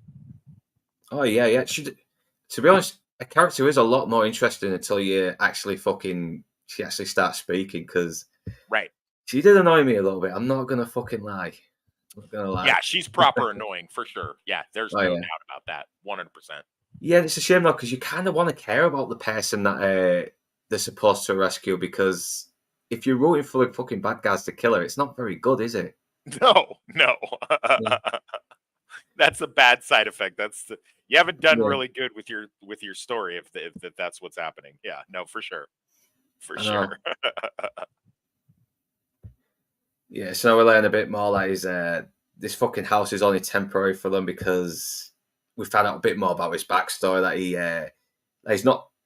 We haven't really found out he's burned the house down yet. All we know is that he's living temporarily in this house, and Russell Crowe pulls out this clue, the little piggy note, and it's the same note that she gave to me to find you, and it's got another address on it. Mm, And this is where we learn a bit more about Russell Crowe's past as well. That he did this really great thing with this Dana, where this nutcase with a fucking shotgun came in, and he took a few pellets. He took a few pellets to the arm though, but still managed to keep on going. And it was like one of the last times he was ever truly happy. Like he felt he had done something good. I hear you. Yeah, Well, that's what happens with a shotgun, doesn't it, Luke? What do you get with a yeah. shotgun? The good spree. Good spread. Yeah, Yeah, but I do like that as well. It's almost like a little bit of life comes to him as well because he's been a bit of a sad sap, hasn't he? He was he has. kind Yeah. of been depressed with his life, and it's like Well, yeah, when you find out that your wife is banging your dad, yeah, that'll do it as well. that'll do it. That will do it. Mm.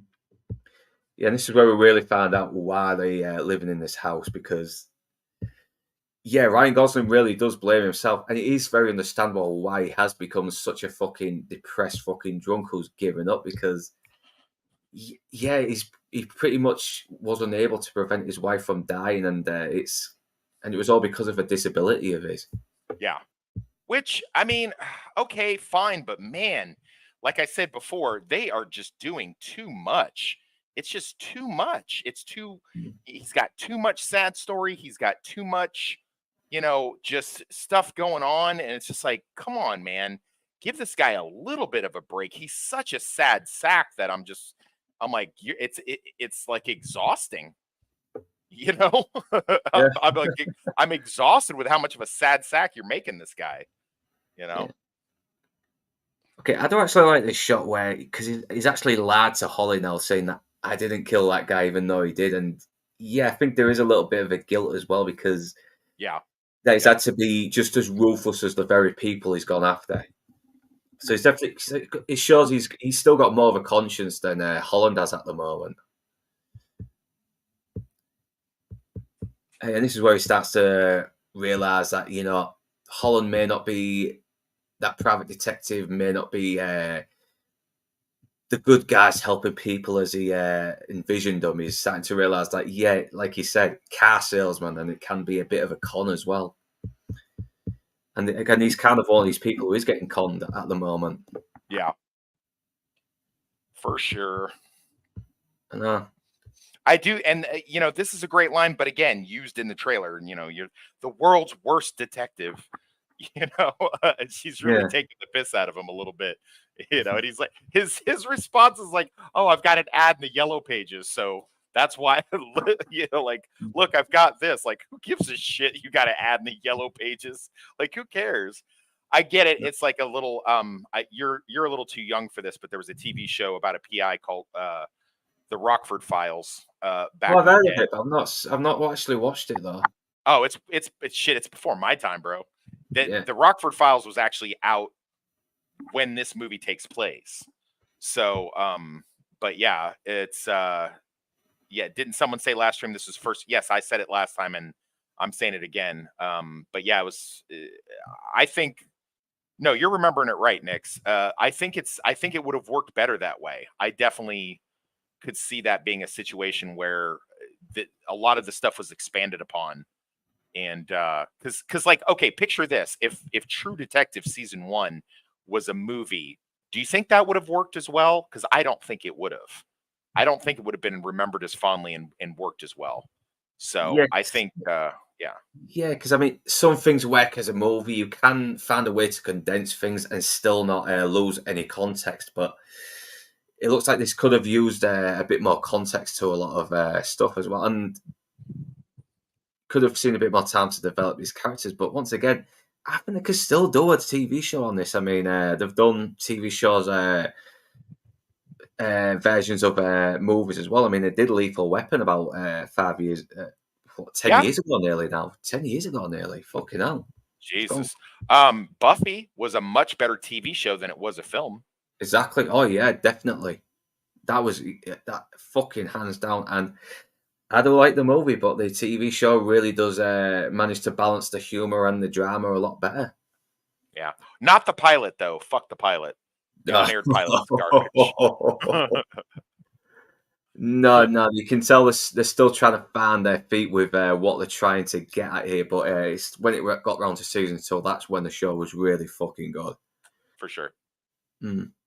So yeah, Healy's thinking, you know what, fuck this. I'll find her myself. If I'm hanging out with this fucking clown, he's just gonna fuck up. It's gonna be too late, and she's gonna end up getting killed. Yeah. But then Holland comes up with this notion that what's written on there is not a. It's supposed to be for a was it the flights or something? I think he mentioned that. Yeah, it's a Burbank, Burbank airport flight ID, basically. Yeah. Yeah, so it's not a flight, it's flat. But he kind of gets it right and wrong at the same time as well. It's because we found out later it's a fucking hotel.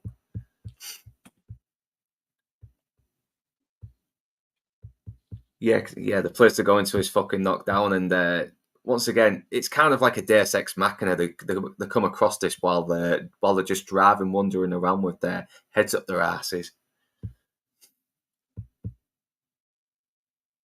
But yeah, now they're trying to find out where she is now. She could be in the hotel, and yeah, this did make me laugh as well. If you tell us where she is, I'll make him stop doing this. Doing what? He just knocks his fucking head onto the table, just slams it right on the fucking bar. Doing that. Mm. Again, that was also in the film. The trailer, or yeah. in the trailer, sorry. Yeah. Yeah, a lot was in the fucking trailer because I did watch it after I saw the film, and yeah, I'm glad I actually saw the film before the fucking trailer. And they found out there's a lot of dodgy people upstairs as well. And I like how Russell Crowe's saying the smart play would be to fucking stay down here, but at the same time, he won't let his conscience. He won't block out his conscience. He knows he has to go up there, otherwise she's probably going to get killed. But Ryan Gosling is like, nah, she'll be all right. She'll be fine. She'll be fine. Once again, showing that he probably could have evolved a little bit here as well. Like maybe he is reluctant to go, but he's still prepared to see this case through a little bit now. Yeah. Mm. So eventually they'll think fuck it, and they go into the elevator to try and find Amelia because, yeah, come on, they could be getting killed up there. They have this little back and forth.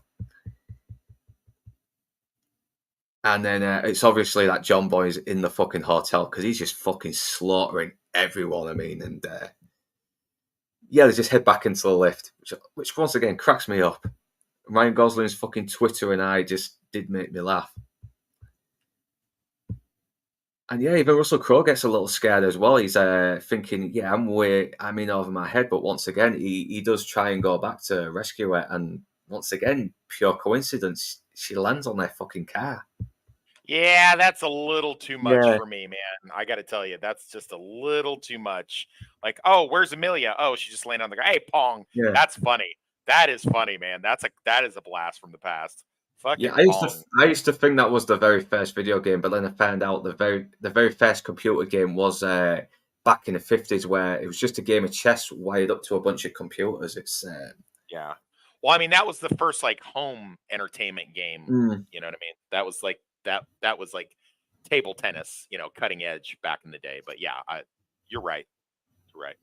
Yeah, it was just all simple, wasn't it? Then it sort of evolved into jumping on platforms with an Italian plumber and a blue hedgehog, and then man, it's really evolved over the years, video games, and now it's starting to devolve because I've seen a lot of fucking games get crapper graphics than the last generation. It's yeah, going on a tangent here, but yeah, this is where now they've brought Amelia back to the house, and yeah, she's really fucking annoyed the hell out of me. She was doing this, oh, the fucking government are all fascist, man, and yeah, they should have just let her fucking die.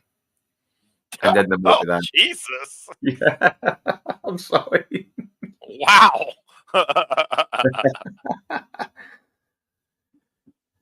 Yeah, it's yeah,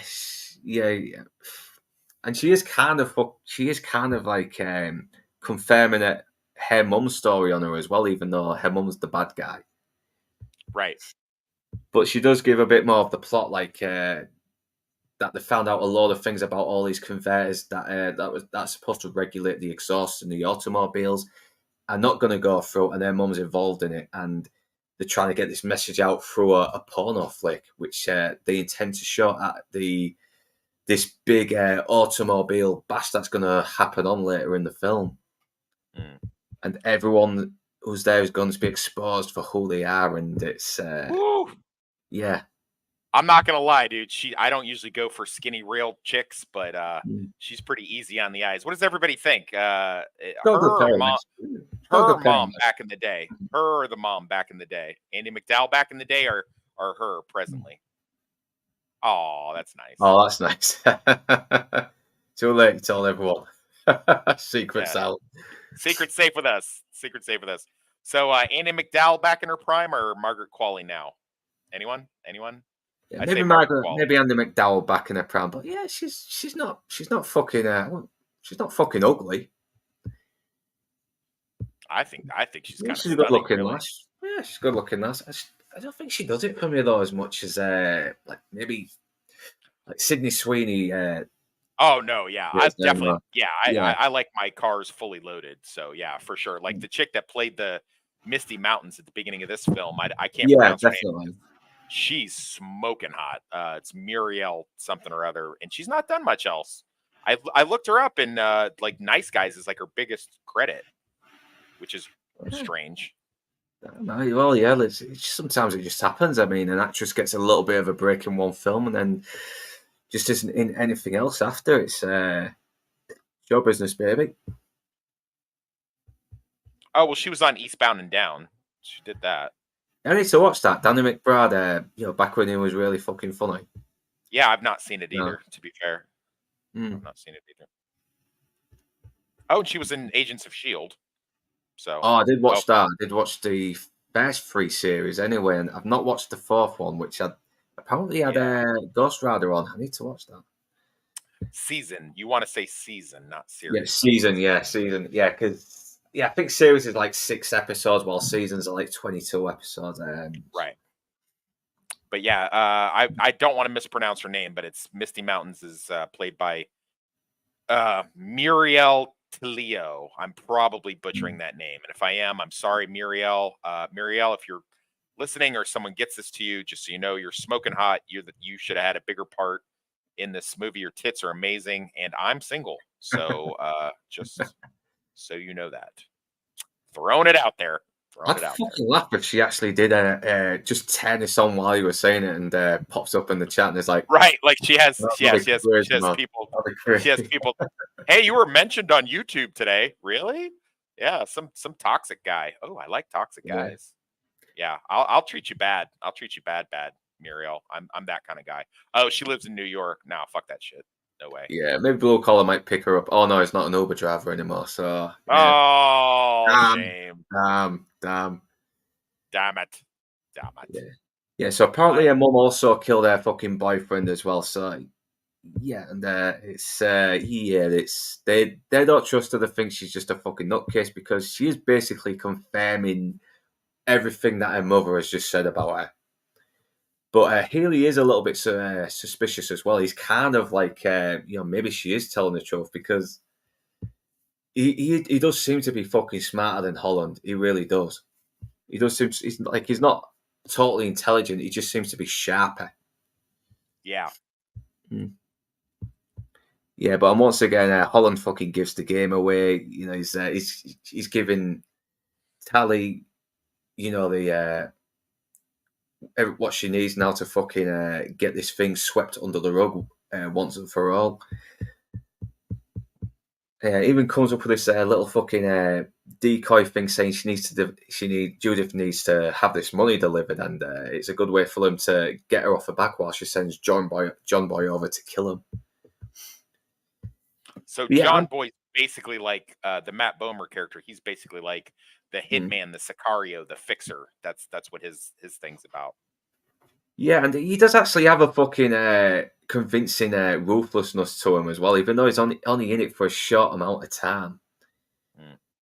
But yeah, this bit also did puzzle me a little bit as well. This was a really weird story as well. It's like just a guy gets hit by Richard Nixon, and before he dies, that's the last thing he sees, and he's wondering, is this just something that everybody sees before they die? And yeah, it's a very funny, weird little thing that happens later on as well. Just Richard Nixon popping up just when you're about to die.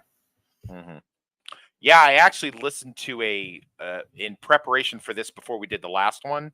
I listened to this on the way home from work, a podcast about this on the way home from work, just a quick YouTube thing about it. And the YouTuber that was talking about it specifically mentions this scene.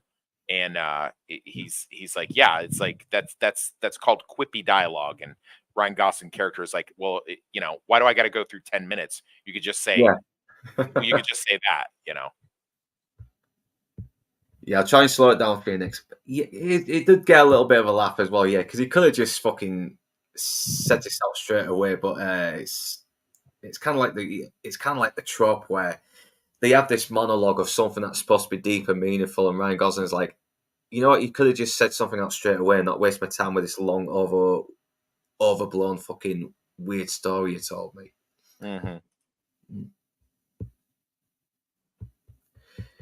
Yeah, so then they get the money off her, and once again that tagline of these cars drive themselves kind of comes into play as well, because he's apparently the car drives itself, and now we've got the fucking bees as well, which also comes back to a line of the bees being fucking dying because of all the smog. And yeah, and that's you get Hannibal Buress as well as the bumblebee. Or is it a wasp? I don't know. Looks more like a wasp than a bee. I don't know. It's supposed to be a bee, but it looks more like a wasp. Of course, it turns out he was dreaming as well. He fell asleep at the wheel, and now he knows that they've been fooled, and John Boy's coming over to fucking kill him and clean this whole thing up straight away.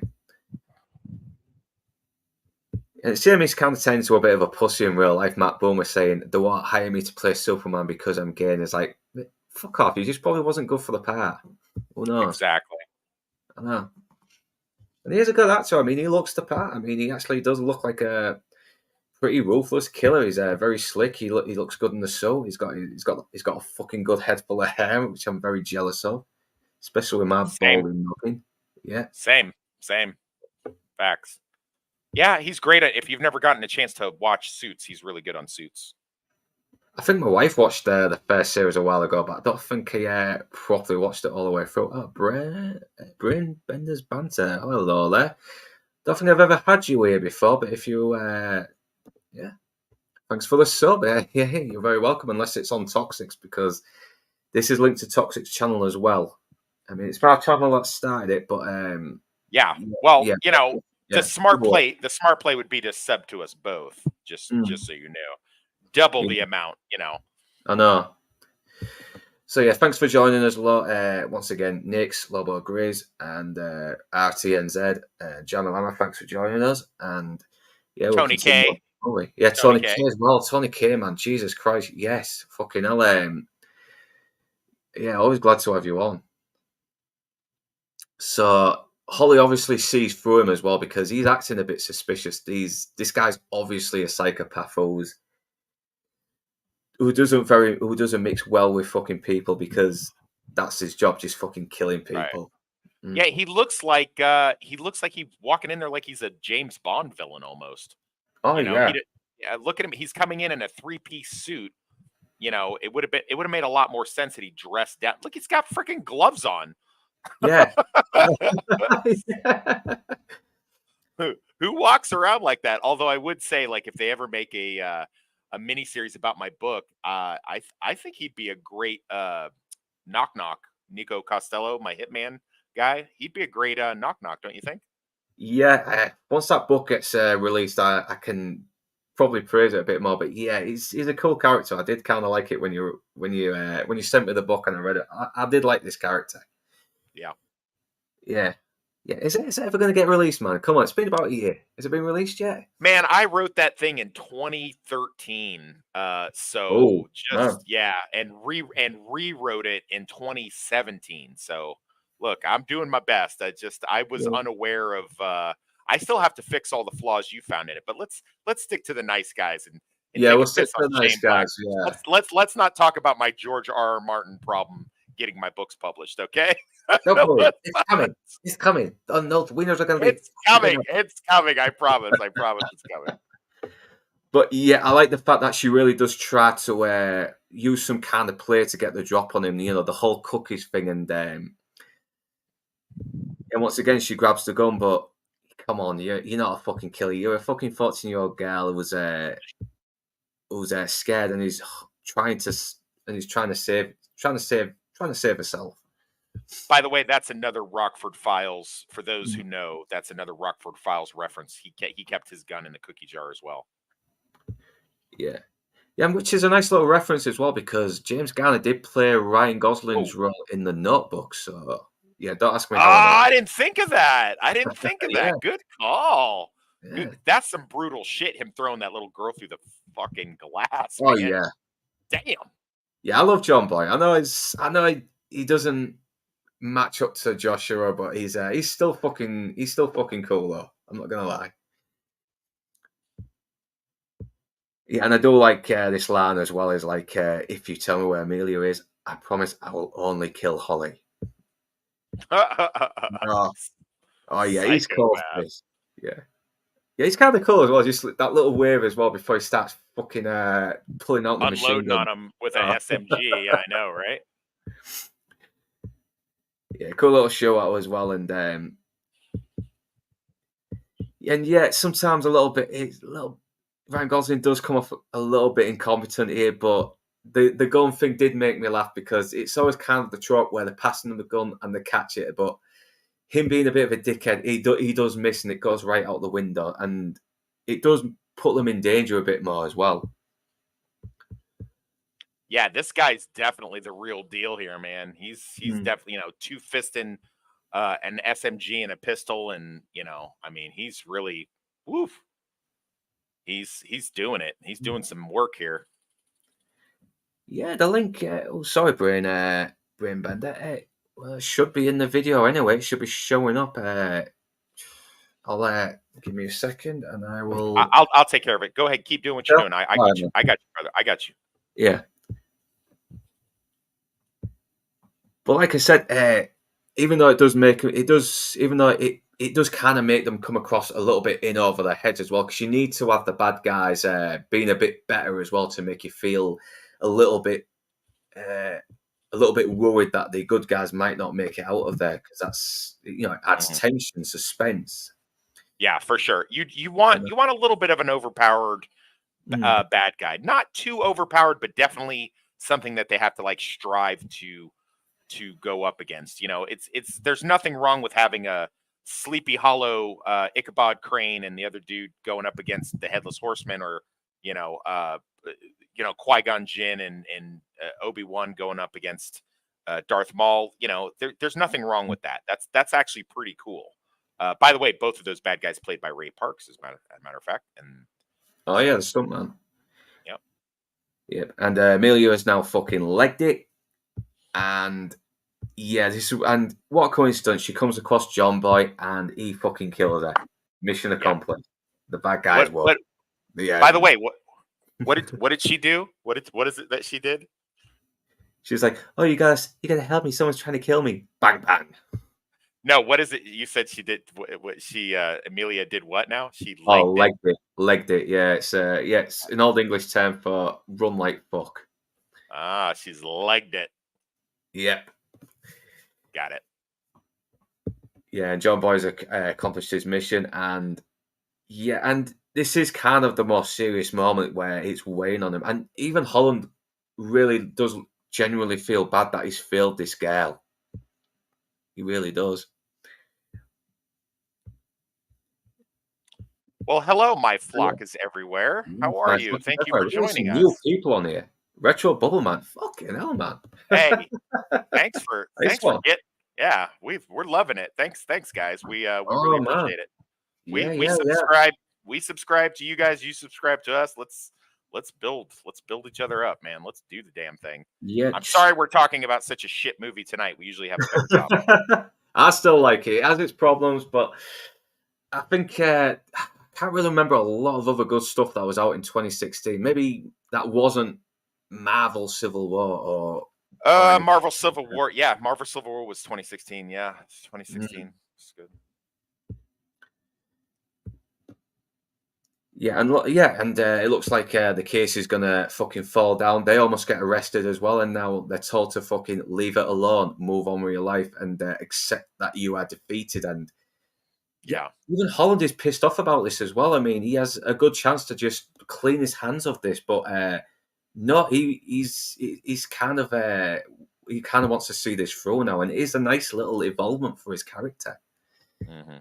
I Yeah, just for wish sure. we saw a little bit more earlier. That's it. And yeah, even his daughter's not so fucking pissed off with him this time. She's actually a little bit easy on him, and he's starting to wonder if the fucking smog is really killing the birds. I think that's bullshit. That's all 70s propaganda, because let's not forget back then they were saying diesel was better for the environment before they started saying electric cars were better for the environment. It's Well, I grew up, like I said, I was born this year with this movie's taking place in, and I grew up in the 80s, and they were 100% sure we were all going to be underwater by now. So just to give you sort of a perspective on that. yeah. Damn, I'm gonna have to thank Lobo Grizzy, because he is really fucking getting us You some are a education on. motherfucking Yeah, rock star, Lobo. Thank you so much, man. yeah, I subscribe to your channel, and we will see if we can get you on Dorkside on Sunday night. yeah, yeah, yeah. Being on there, fucking Stupenza. This is a fucking good thing. I mean, we're friends with the Outcast Creatives as well, who's also friends with a lot of fucking people in the movie industry, Oh, as well as big channels as well, like the Critical Drink yeah. and more. It's yeah, it's a really it's actually good. Forgive my British partner's false modesty here. This Yeah. guy has actually been on the Critical Drinkers open bar. I would like to point out. Mm. I think more than once, right? Or no? No, I've only Only been on once anyway. He's offered me on again, I've kind of been a bit too busy as well, because because it does mean you have to fucking get a lot of preparation as well for the stuff they're talking about, and I've not always had time. And I've said I'm up for it again. I'm not in a rush at the moment, but if you do want me on, just let me know. It's so yeah. But Yeah, we know a lot of people who have been on Open Bar as well. We know Dark Hour and Blue Collar Loser as well, who's been on a good few times already, and it's a really good fucking little circle that we're into at the moment. And yeah, we hope to do streams with you a lot as well one day. And yeah, I'll even Absolutely. check out the channels first as well. I'll check out your channels first, obviously, because just to get to know you a bit more and what kind of stuff you do. Absolutely. Yeah, and even if we do disagree on the stuff that you do, it's no problem. We're all YouTubers with our own little thing, and we all got to support each other. And Madam Chris's Mad Barbecue, I don't know if I might have caught you earlier, but thanks very much for joining us. Yeah, I think the stream's going to be longer if we keep getting more fucking people on. Don't threaten people, Luke. We got new subscribers. Let's don't start throwing threats at them. We're still gonna keep it short because this movie sucks, guys. Yeah, Sorry, but listen, I can tell I'm a you this: little bit. Ghost when we had McCraig it, as well. Thanks for joining us as well. Always if you welcome, like man. this movie, more power to you. But please follow everything I'm saying so that I can turn you against it because it's one of Shane Black's Yeah. turds that I don't understand why it gets so much love. But hey, whatever. I'm not here to sway anybody's opinion except that I am. But that's fine. You know, this is basic heroes. Now I do like this in the Yeah, film. like This yeah, is like basic hero's journey shit where the hero has now lost something. In this case, they basically lost the case. They lost the subject that they were supposed to be. They thought they were supposed to be following and protecting. She's been killed. The bad guys seem to have won. They've been put in their place and checked by both the client and law enforcement. Things are looking bad. They're going off the rails, and they need something to inspire them to overcome. So I do like that. hmm, They're getting that correct. If this was a mini series, like an 8 episode miniseries or something, this point right here would be like episode 4, right? Or episode yeah, 3 or 4. yeah. It, So it will probably end on here as well, and just to give you a nice little get you excited for the next episode to find out. Wait, what? Oh my god! I need to find out what happens next. It's agreed. Like yeah, that, like when she got popped in the head by John Boy the assassin, that would have been the end of an episode right there.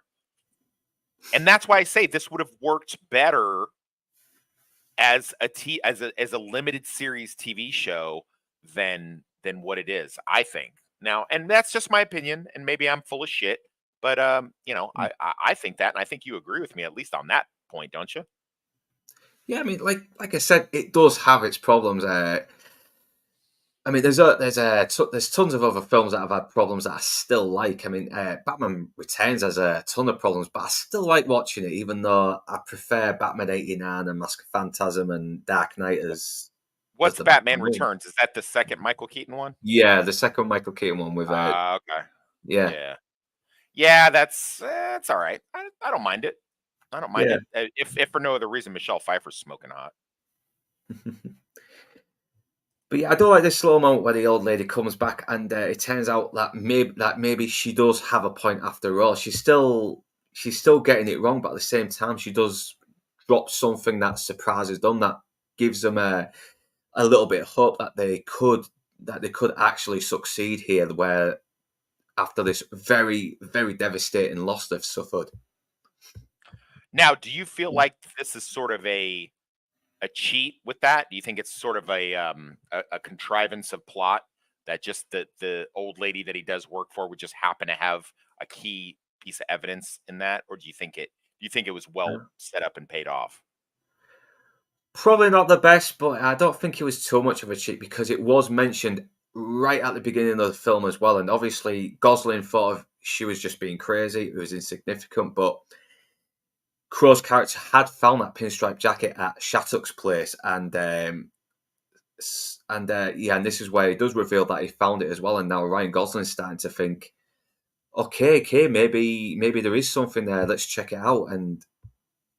All right, fair enough. And I'll yeah, buy that. yeah. I'll buy that. I'll Well, buy that is that. my opinion anyway. Anyone who knows screenwriting a little bit better than I do, please elaborate on your opinions and Yeah, that it's and yeah, because that's the good thing about this: different opinions on different views of films. Yeah, And even if a film yeah, is well loved, it's good to get someone on who has an opinion that they don't like this film, or they just don't like it as much as everyone else did. It's yeah. If you're just joining us, and thank you for those who did, and Lobo Gree, you are a motherfucking rock star putting out our link like this. If you're just joining us, this Shane Black written and directed feature is, in my opinion, highly overrated. But my erstwhile partner over in the UK, the Northern English Bastard, he does enjoy it. He likes it, even though he kind of agrees with some of the nitpicks that I have with it. I work part time as a private investigator myself. I find some of the stuff is okay, but for the most part, it falls a little flat for me. My overall opinion of it, just to catch you up to where we're at, is that I think a little bit too much of it is contrived, and it's one of Shane Black's weaker films. And I think my partner does at least agree with me on that. Oh yeah, definitely. Like I said, it's like sometimes you can have a director's weaker film and still enjoy it. For It's sure, for you sure. know, it's all different tastes, isn't it? I mean, it's whatever strikes you, it's whatever strikes you most. And I do kind of like this little twist as well, where because I always like these little moments, these little mysterious moments where something pops up and once again it gives a little bit of hope that they could win this thing, even though they're in over their heads. They're up against a lot of the bigger fish with much better resources. And yeah, Yeah. No, agreed. I do like that. I do like that. though I did start to wonder if yeah, oh yeah. Now I wonder why. Now I start to realize why he did found the film projector as well, because she was pointing to that specific wall, so they got to have found something. And I don't know if a lot of houses did have these secret weird projections or something. It's actually no, I changed my mind. This is a little bit contrived now because he was like wondering if there was a hidden projector somewhere, and he found it pretty Mhm. quickly. Yeah, yeah. Is there a Yeah. hidden projector? Oh, look, here it is. Yeah, that's a problem for me. I don't like, that's a little too easy. It's a little too easy. Things don't really just fall into your lap like that in this business. Yeah, So I they should have been puzzled. How could how are they gonna find the movie? How are they gonna and really search the place as well, and then find something that puzzles them. They try it out, then it turns out to be the rear projection. yeah. No, for Yeah, a sure. I little bit agree. searching, a little bit searching.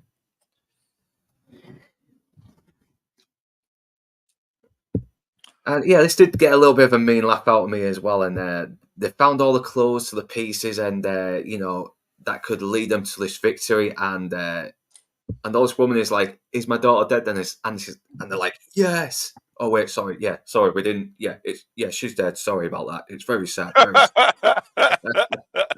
Yeah, they're very excited, weren't they? And then they realise what they just said. Yikes. Once again, he does the mean laugh very well. He does. Yeah, so now they found out where the big fucking showdown's gonna be, and it leads them back to check the projection list.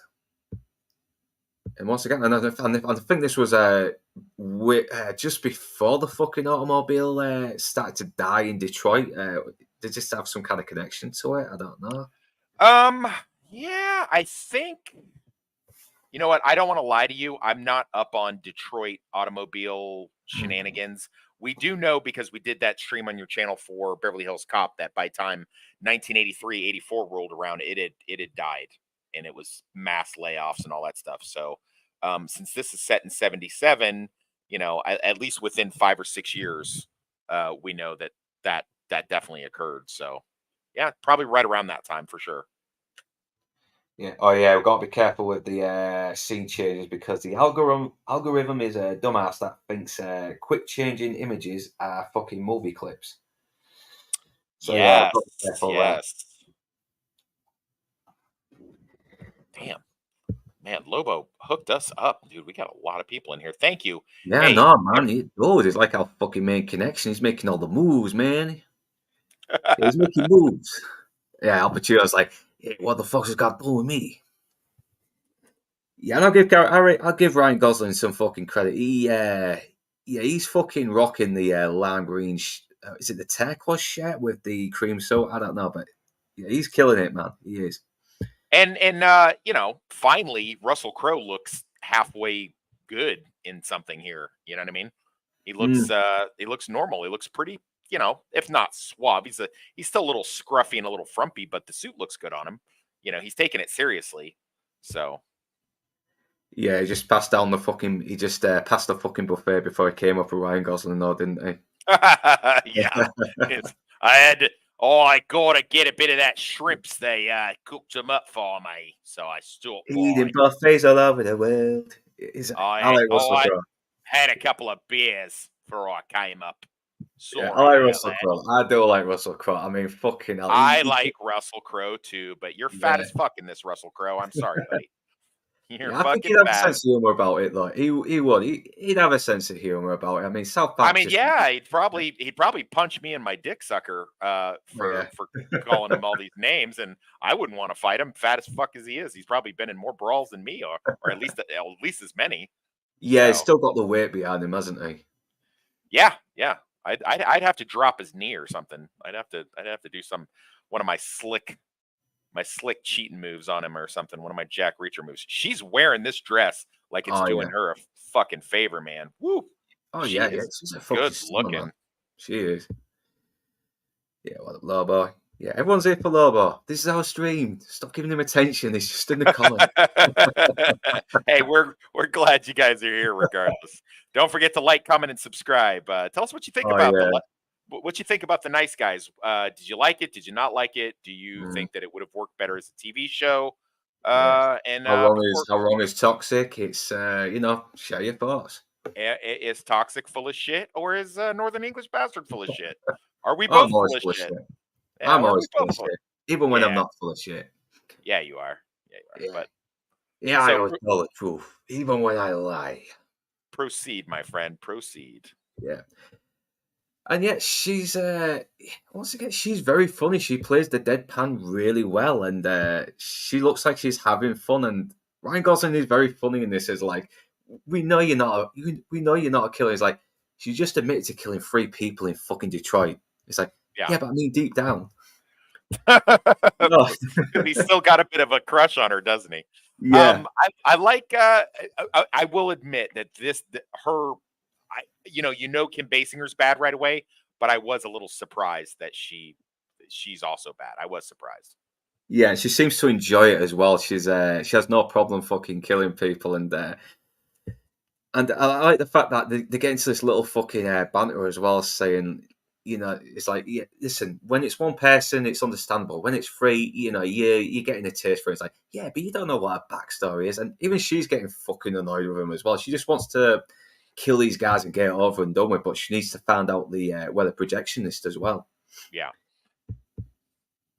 But once again, Holly does come in as well and actually save their asses, even in her own bumbling kind of way. She tries to throw.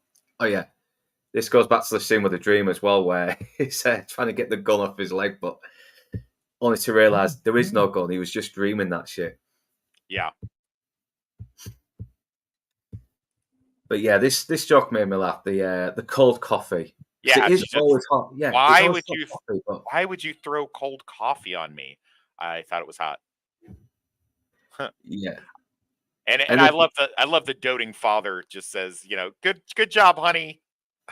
You did good. It wasn't bad. You did, that would have worked. That might have worked out. I like that. yeah. Well, Toxic, you don't give me too little credit. I'm also a professional lover as well as YouTube content creator. Oh, I apologize. Yes, he is a professional lover as well.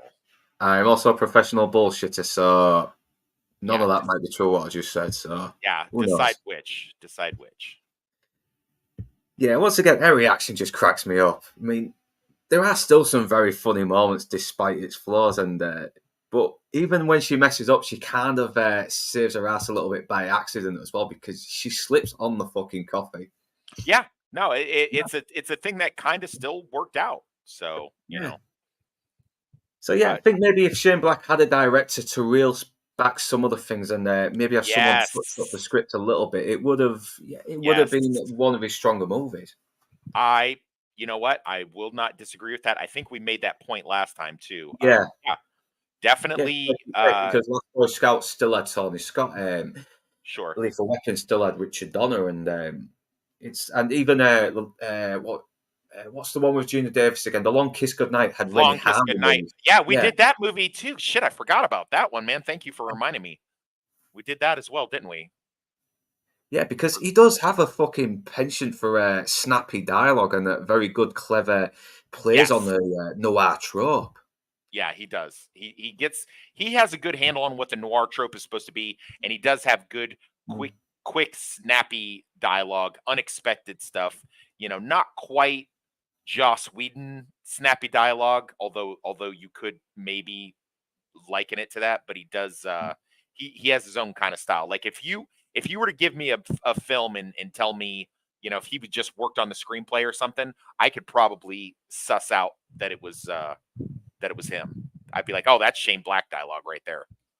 Yeah, So, yeah, Long Kiss Night Goodnight is fucking great. It's you can tell it's a Rennie Harlin film as well, but you can also tell it's written by Shane Black because Rennie Harlin's just a little bit more fucking out there with his movie making as but I feel like yeah, they complemented each other well with that. I yeah, think that Shane Black's dialogue and script work went really, really well. And again, remember what I said about Shane Black writing excellent bad guys?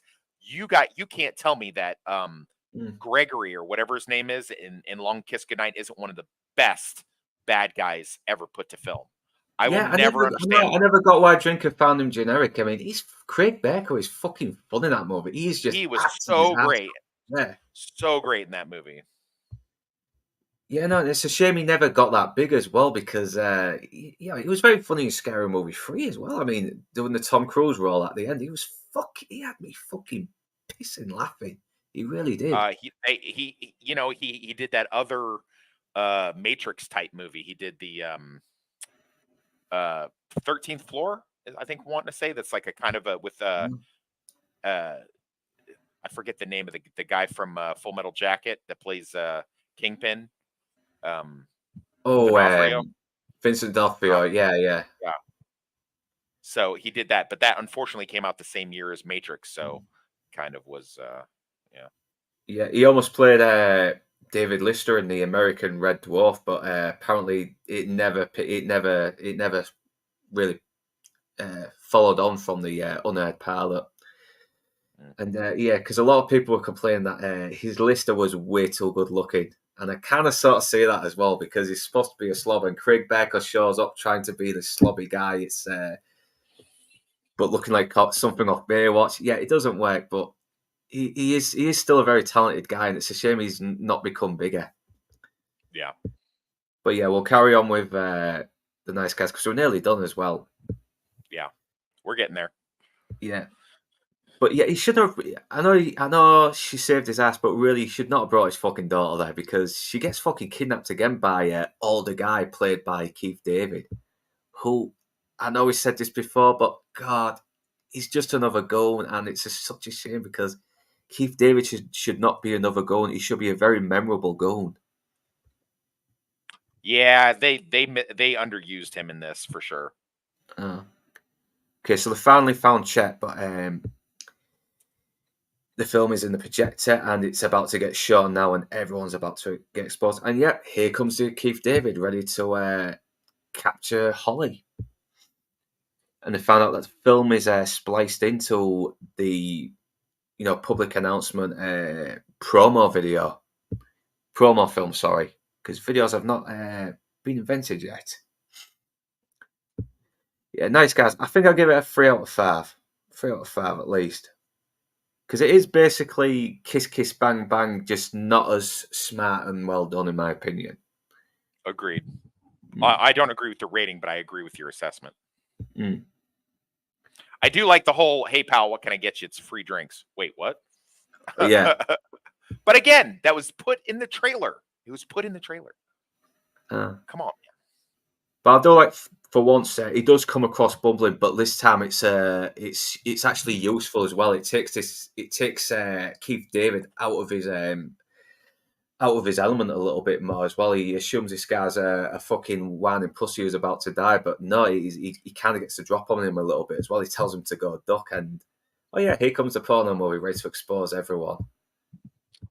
Whoops. Yeah. And yeah, even Holland finally does come into play a little bit as well. He actually does take a bit of a stand and actually show he does have he can be a little bit tough in his own bumbling way. But even then, he almost gets fucking killed as well. He thankfully manages to hit the pole while Keith David just splats. That's a pretty good visual. I won't lie. That's Yeah. a great visual. That is a great visual. Yeah. Oh yeah, 3 out of 5. So next, Flexing Ghost. I have not seen that in a long time. It's been 20 years since I watched that, and yeah, damn. Easily Oh, yeah. 20 years Oh, some yeah, years since I watched that. And yeah, Mr. E, yeah, better cassettes were invented, and yeah, fucking hell, I bet they were fucking expensive back then as well. Yeah, Beta was the more expensive of the two. Beta was considered to be the higher quality stuff, but you know, obviously people went more for VHS. I think the VHS, I think the big feature with that was that you could tape on them, you know. I think yeah, that you was could. Yeah, because there was a little part at the bottom where if you just put a little bit of fucking duct tape or whatever, you could record right over them. Yeah. I did that plenty of times. Yeah, once again, he sees Richard Nixon as well, and he's like, "Oh shit, I'm about to die. I need to get the fuck out of here." Right, but he sees Richard Nixon because Mm. they had already talked about it. That's why. Yeah, and once again, this bit did make me laugh with the revolving car, and they're having this shootout, and the minute he tries to find the opportunity to get up and shoot at John Boy's already behind him. Yeah. And yeah, now he's he's starting to think that he's invincible because he can't fucking die. It's yeah, I don't think I can die. Yeah. Like, dude, you've just been ridiculously lucky so I far. know. I think that was your main problem last time as well, that he does get a bit too lucky. Wait, his plot armor is freaking Abrams tank. His plot armor is way too huge. It is ridiculous, man. Yeah, if it wasn't for Ryan Gosling, I probably wouldn't have cut it too much slack. I don't know, because Ryan Gosling is still very likable, even though he's kind of playing this guy who's a bit of a dick. But that's Yeah, him, no, Ryan. He has a charm, doesn't he? Ryan, He has a charm. He can elevate the material for sure. I have no doubt about that. I have not watched Barbie, but I might watch it just for the simple fact that he's so goddamn charming. Oh, so, yeah. We'll have to see. The jury's still out on that one yet. I don't know. Yeah.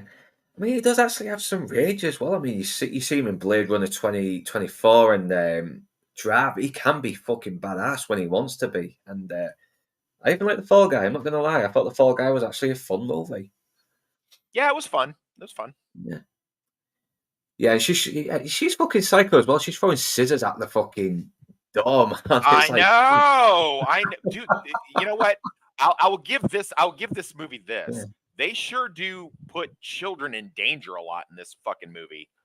You know, they don't pull punches for the kids in this film. You know, they throw her little friend through the window. She almost gets killed. Amelia gets killed. Misty Mountains gets killed. You know, so yeah, definitely. Yeah, we were talking about that Substance, and I need to check it out. I'll try and check it out once I get a chance. Yeah, we'll see if we can both get it done here soon, and we'll do a we'll do a review for you guys. See if it's worth what everybody says. I will tell you right now, Nix, I'm not a big body horror fan.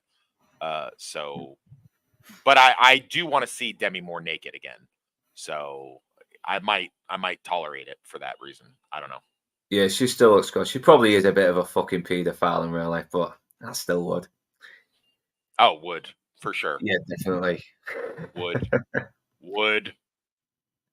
Teak. Would. Yeah, would. See, and here's another thing. So this guy is supposedly one of the big bads, or at least somehow big bad adjacent. And this is the first time we've seen him. We know nothing. Like, this whole plot that the bad guys have, like, we're completely in the dark here. Yeah, we just know he's one of the players behind the conspiracy, and that's it, isn't it? Whereas, like, with The Last Boy Scout, pretty much, if not right away, at least soon enough, we know the Sandy, whatever the hell his name is, the guy, the football owner, the rich guy. Like we know he's the bad guy. You know what I mean? So Yeah, and the bad guys never really make it a secret, do they? They kind of announce that they're very sinister and evil, and they don't care. yeah, Yeah, I did some. Shelley Marcone. I said that wrong. Not Sandy Shelley. So my bad. How the hell you lose a goddamn fear? Yeah, good actor, man. Good actor. Yeah, these are just major plays, but we don't know who they are. All we know is they're just dodgy, and that's it. I mean, John Boyce and Tally seems to be the only ones who are actually seem to be given something to work with as the villains. And yeah, he does handle himself in the action as well. I totally buy him as a fucking killer. I do too, for sure. Yeah, once again, I think Russell Crowe kind of gets the upper hand as well, and those grenades should have fucking exploded on his waistcoat. Yes, and by the way, grenades don't work like that, guys. That's not how grenades work. But that's whatever. I've very seldom seen grenades work the way they're supposed to in film. And this is where she starts to realize, he's going to kill this fucking guy, and she kind of guilt trips him as well into taking pity on him. It's like, I think letting this guy go might be a bad idea because he's willing to kill you and he's willing to kill everyone else around you. So no. Yeah. But no, because he has so much respect for Holly, of course he does. It's like, it's kind of like his little redemption as well. He's not being the very thing he's going after in a way. Yeah, and I mean, to a certain degree, I mean, that's not how I would have handled it, but to a certain degree, I do, after watching Rebel Ridge recently and doing that review. I mean, there's actually no body count, spoiler alert, in that film. He manages to defeat all the bad guys with non-lethal tactics. So I mean, it can be done. It's fine. Much like First Blood, then, which is the film is getting really compared to. Yeah, for sure. Yeah. Then we get this call back as well, say you will be happy. And it's like, it's kind of like a little redemption thing as well, because that's what Shane Black seems to do a lot, doesn't he? He seems to have people who have kind of fallen into depression, some kind of depressed state or some kind of despair, and found some hope that they could make it through and actually gain it, maybe move on with their lives and actually redeem themselves. Mm-hmm. Yeah, for sure. And he kind of becomes a hero. He covers the film, and the bad guys still kind of fucking win, though, don't they? I mean, even though they've gone through all they don't kind of win; they totally win. Yeah, they fuck it. They're downright lose, don't they? Yeah. Yeah, fucking yeah. Kim Basinger was just wooden. I know I've said it before, but fucking hell, it's like they should have got another actress in for this role. Someone who could have really solved this small role as well and really put something into it. I mean, I think Sigourney Weaver could have been a better part for this role, in my opinion. Who knows? Yeah, Sigourney might have been good. I mean, dude, she is just robotic. She is just, I just recently watched a movie called Subservience with Megan Fox, where she plays an actual robot, and she had more expression in her face than. Now, maybe it's the Botox hurting Miss Basinger here. I really don't even know. But she's just, man, even when she's like really super duper upset in whatever, like she's doing nothing, man. I'm getting nothing from her. She's just like a rubber fuck doll. Like she's doing nothing for me, man. Sorry. Yeah, hashtag rubber fuck doll Basinger. Yeah, now we're at the end as well, and they've fucking lost now. They've lost. They've tried to, but think there is still some kind of hope as well. He's not as depressed as he was before.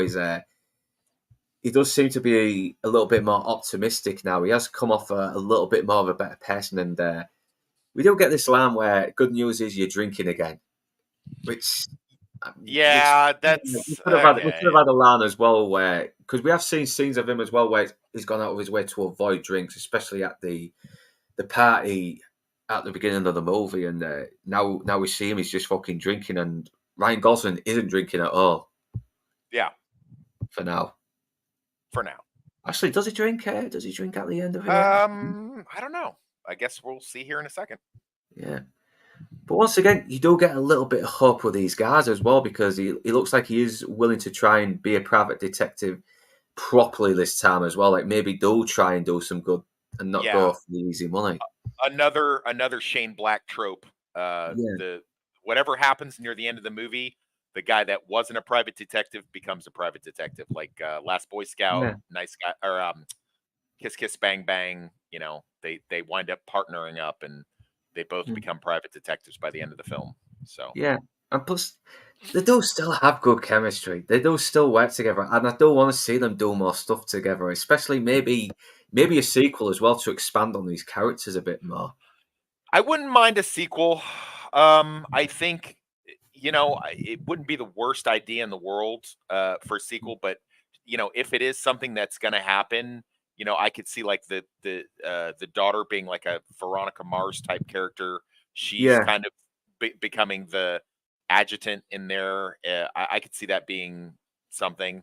Um, they moved past the 70s and they're in the 80s. But for fuck's sakes, please, Russell Crowe, if you're gonna do it, drop some fucking weight, you fat fuck. You are I just know you are you just don't have to be huge. super jacked or how you used to look when you were in your fucking thirties. At least just try and lose a little bit so you can be convincing in the more physical scenes. So that's the film. Yeah, and we don't get a nice little joke as well with the fucking civilians getting caught in the crossfire. It's because it's kind of a weird thing when innocent people get killed in a movie and they make a joke out of it. And this is probably one of the only few films that actually did make me laugh having that as a joke. Hmm. Yes, and yeah, I do like the line as well. Well, they all died quickly, so no one really got hurt. You know, it's like he's trying.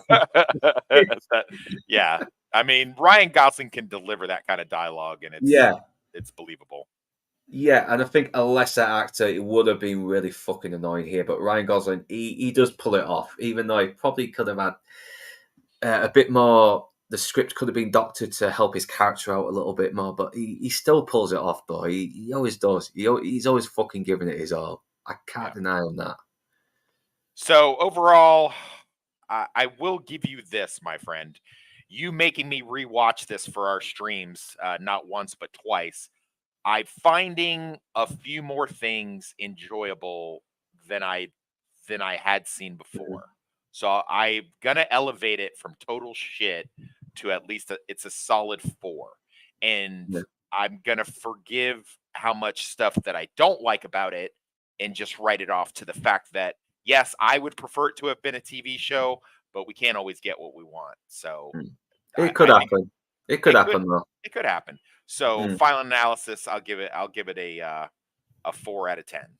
So Yeah, I mean, but you have convinced me that more of the flaws as well, which has lowered my opinion, but it hasn't totally taken away what I like about it because at the end of the day, it is still a fun little mystery caper as well with two very likable actors who are indeed, indeed. really giving it their all and just having fun. They deliver the lines. They've got this. The comic timing is really good and it is well directed and it is well written. Just a little bit just could have been doctored a little bit, you know, because like you said before, Shane Black still had Richard Donner and Rennie Harlin and Tony Scott with his other movies, and you know the best thing the best thing he did do that he directed is still Kiss Kiss Bang Bang, which I am going to do for this Christmas because I fucking do love that movie, and I love it too.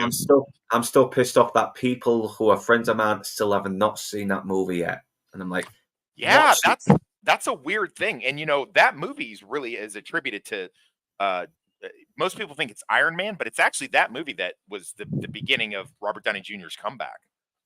A lot of people Yeah, it don't was. realize that. I know. I know. I remember it. I remember it actually being reviewed in Zoo Weekly magazine. And for anyone who's not British, it was kind of like the lads mag. You know, you get fucking hot women, but it would also talk about sports and cars and movies and all that stuff, all that great stuff that made being a fucking bloke a bloke, and it was fun. And until the fucking feminists started getting on our asses and trying to pull all the lads mags off, it's yeah, and that's how I came to know of Kiss Kiss Bang Bang, and yeah, it took a while before I finally saw it, but I was not disappointed. It really was good, and yeah, Nice Guys does almost feel like it's trying to capture that success, just not as well. Yeah, I agree. This Mm. is definitely one of his weaker things. If this had been one of his earlier things, I might have forgiven it some. If it didn't have such a stacked, talented cast doing um, kind of substandard work, then I might have forgiven it more. I guess at the end of the day, my biggest complaint why my vagina's bleeding so much over this is just the fact that it seemed like so much wasted potential. If I was going to do this by myself, I might say The Nice Guys, a bunch of wasted potential. And I don't understand why it's held in such high regard. And I'm not aiming that at you per se, but I am looking at it as a thing like most people I talk to, they're like, "Oh man, The Nice Guys is so good." Is it though? I like the fact that we do this because you've kind of made me see things in it that I didn't see before, and I've kind of, I think we've kind of met in the middle a little bit, haven't we? With the Oh fact that, yeah, yeah, well, that's a good thing. You can talk to someone who disagrees and see their point of views. I mean, because we act like these fucking walkers who think you're just a bigot for not liking this movie. No, we can disagree and still be fucking cool about it. That's the good thing about individualism. yeah, for sure.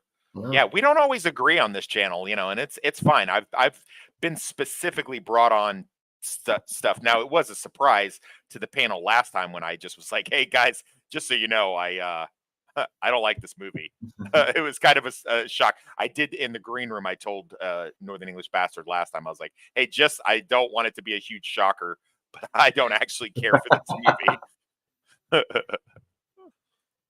Yeah, well, that's the thing. Also, gives me it gives me a bit of a challenge as well because we're going through something I like with someone who didn't like it as much, and that's kind of good. It's healthy. It leads to more discussions, and you need to be out your comfort zone a little bit as well because Yeah, it's one of those I and things. and I li- and I will admit you've made me like it a little bit more. Yeah, So yeah, yeah. I mean, you've made me see through the problems, but thankfully, it's not made me hate it. It's just made me sure. sort of think, okay, it's just got its problems, but it's one of those movies I still watch. I mean, fucking hell, there's plenty of movies that I know are just average, but I still will put them on if I ever need a fucking to chill out or switch off. Yeah. Let's do a um let's get a Nice Guys TV show going. Miniseries, Yes, limited yes, series, something like that. yeah, a little mini series. Come on, Shane Black, just let's see this develop more. Come on, let's get some. Let's see a little. Let's see a different twist on these characters. By you, I'm sure you can do it, man. Come on. Yeah. Maybe that's the thing, Shane Black. Maybe you need to go into TV. There's no shame in that. Maybe you need to get more into TV. TV is very held in very much high regard these days, especially premium channel streaming TV. Why not go for that? I think it could work. I don't even mind if you recast the characters. I don't even mind if you just like have a glancing thing where you just kind of talk about.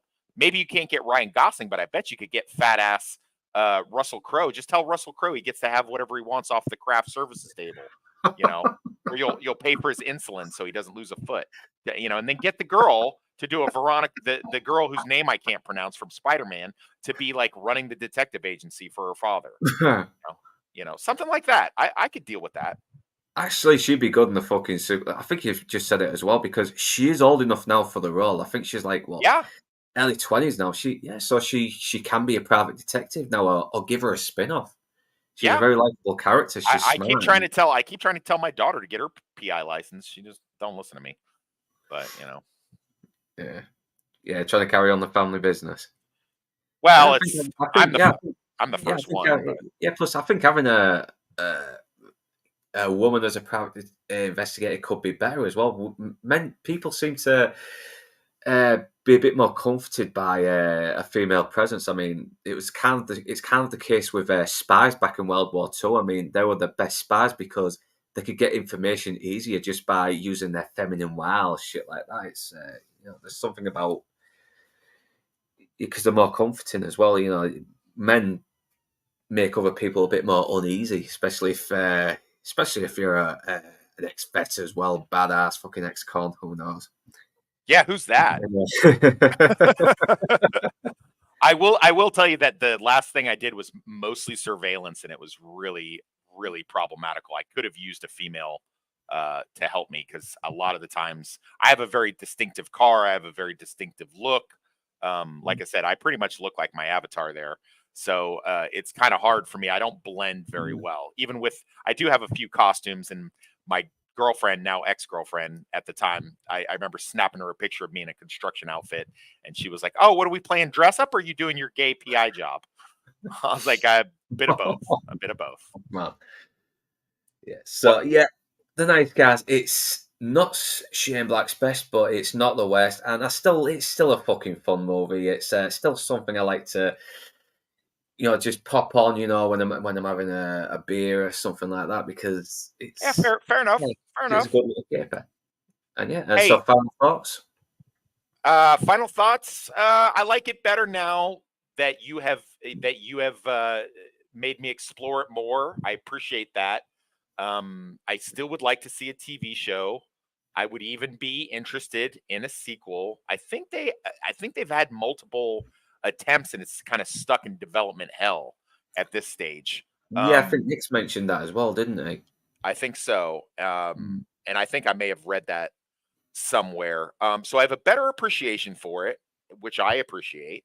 And I'm not going to change my score. But if it came on again, I would not completely shit on it. I'll still have my same complaints. But Matt Bomer's great. Most of the acting and actors are great, except for, fake hashtag fuck doll Kim Basinger in this movie. I do like Margaret Qualley in it. I would love to see more of Misty Mountain's Muriel, unpronounceable Latina last name. I'd love to see more of her, although we did get to see a lot of her in this movie, if you know what I mean. That's my final thoughts on that. And and I just want to really thank Lobo Gree. You are the motherfucking MVP in this, dude. Thank you for bringing all the people on. If you joined us halfway through or near the end just to kind of see what we're all about, Northern English Bastard, as I said, he's been on a lot of channels, Outcast Creative, and more importantly, the Critical Drinkers open bar. He's always funny. He's got a great catalog, especially his horror stuff. Please check him out. Look at his videos and leave a comment, like, and subscribe. And thank you for all the new subscribers. You guys are awesome. And Lobo, let's get you on Dorkside, man. Let's make that thing happen. But thanks again. I really appreciate it. Yeah. So Digital AI Pixie, thanks for joining us, Nix. And for some reason, my fucking chat won't scroll up. I don't know why. Oh, now it's doing it. Yep. So got it. Yeah, Digital AI Pixie, thank you. Nix, of course, you're always a rock star. Mr. E, my fellow veteran, thank you, my friend. You always based comments. We really appreciate it. Brain Benders Banter, thank you. And again, Lobo Gree, total MVP this time. Really appreciate it. And if we didn't mention you, please forgive us. It's hard to scroll through this. Lunar Sleep Sounds. You guys definitely get in our circle, and let's make some stuff happen. We have a good time. Luke and I have been very chilled out. We're very chilled out as well. We are totally professionals. I mean, even if your system goes a little shitty, we kind of have a laugh about it. I mean, for sure. My stuff's pumped out. So Lobo Grizz, thanks very much. You, if I'm getting the name right, thanks for joining us. Digital AI Pixie, Tony K, Brain Benders Banter, The One Chuckle Channel, and Retro Bubble Man. These are fucking awesome names. Lunar Sleep Sounds. So yeah, before we go, is there anything you want to promote at the moment, Toxic? Yeah, so I just did a I do on my channel. I do a Consider the Source series, which takes a look at source material like books or comic books that have been turned into movies or TV shows. I just got finished with Sharp Objects. It got stricken down once, and I had to redo it. But once I redid it, it was fine. I still have my Rebel Ridge video. Northern English Bastard and I just did a what did we just do? The What were we Penguin. just the Penguin. We talked about episode 1 of the Penguin. Sorry, my brain cramped for a second there. And as usual, I will be on Dorkside on Sunday with Stupenzo, and Monday we will be doing a Highlander rewatch. We're finishing up season 3, Dudicus and I. Oh, and The Shield on Sunday on Outcast Creative, so you can catch me there.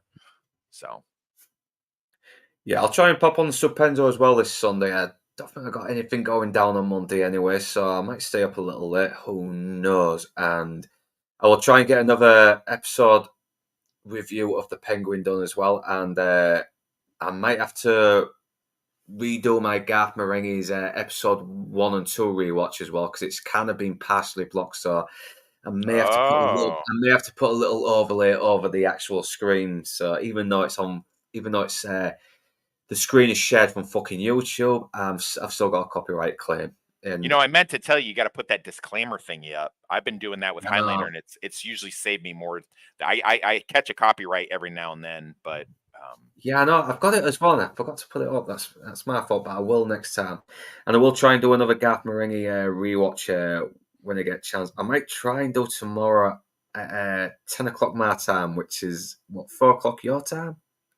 yeah, I think we are a 6-hour difference. I figured it out. I put it in my phone. I put my phone UK time in. I did that. Yeah, so it should be around about there then. Yeah, so 6 hours difference. So yeah, so maybe 10 o'clock tomorrow if I get a chance. So, but if not, I'll try and do it sometime during the week. So yeah, so thanks for joining us, and please subscribe to Toxic. And I usually have another couple of guys on here as well, and but once again, they've got a social life outside of YouTube, which is so sad. I mean, having a social life outside of YouTube, come on. What?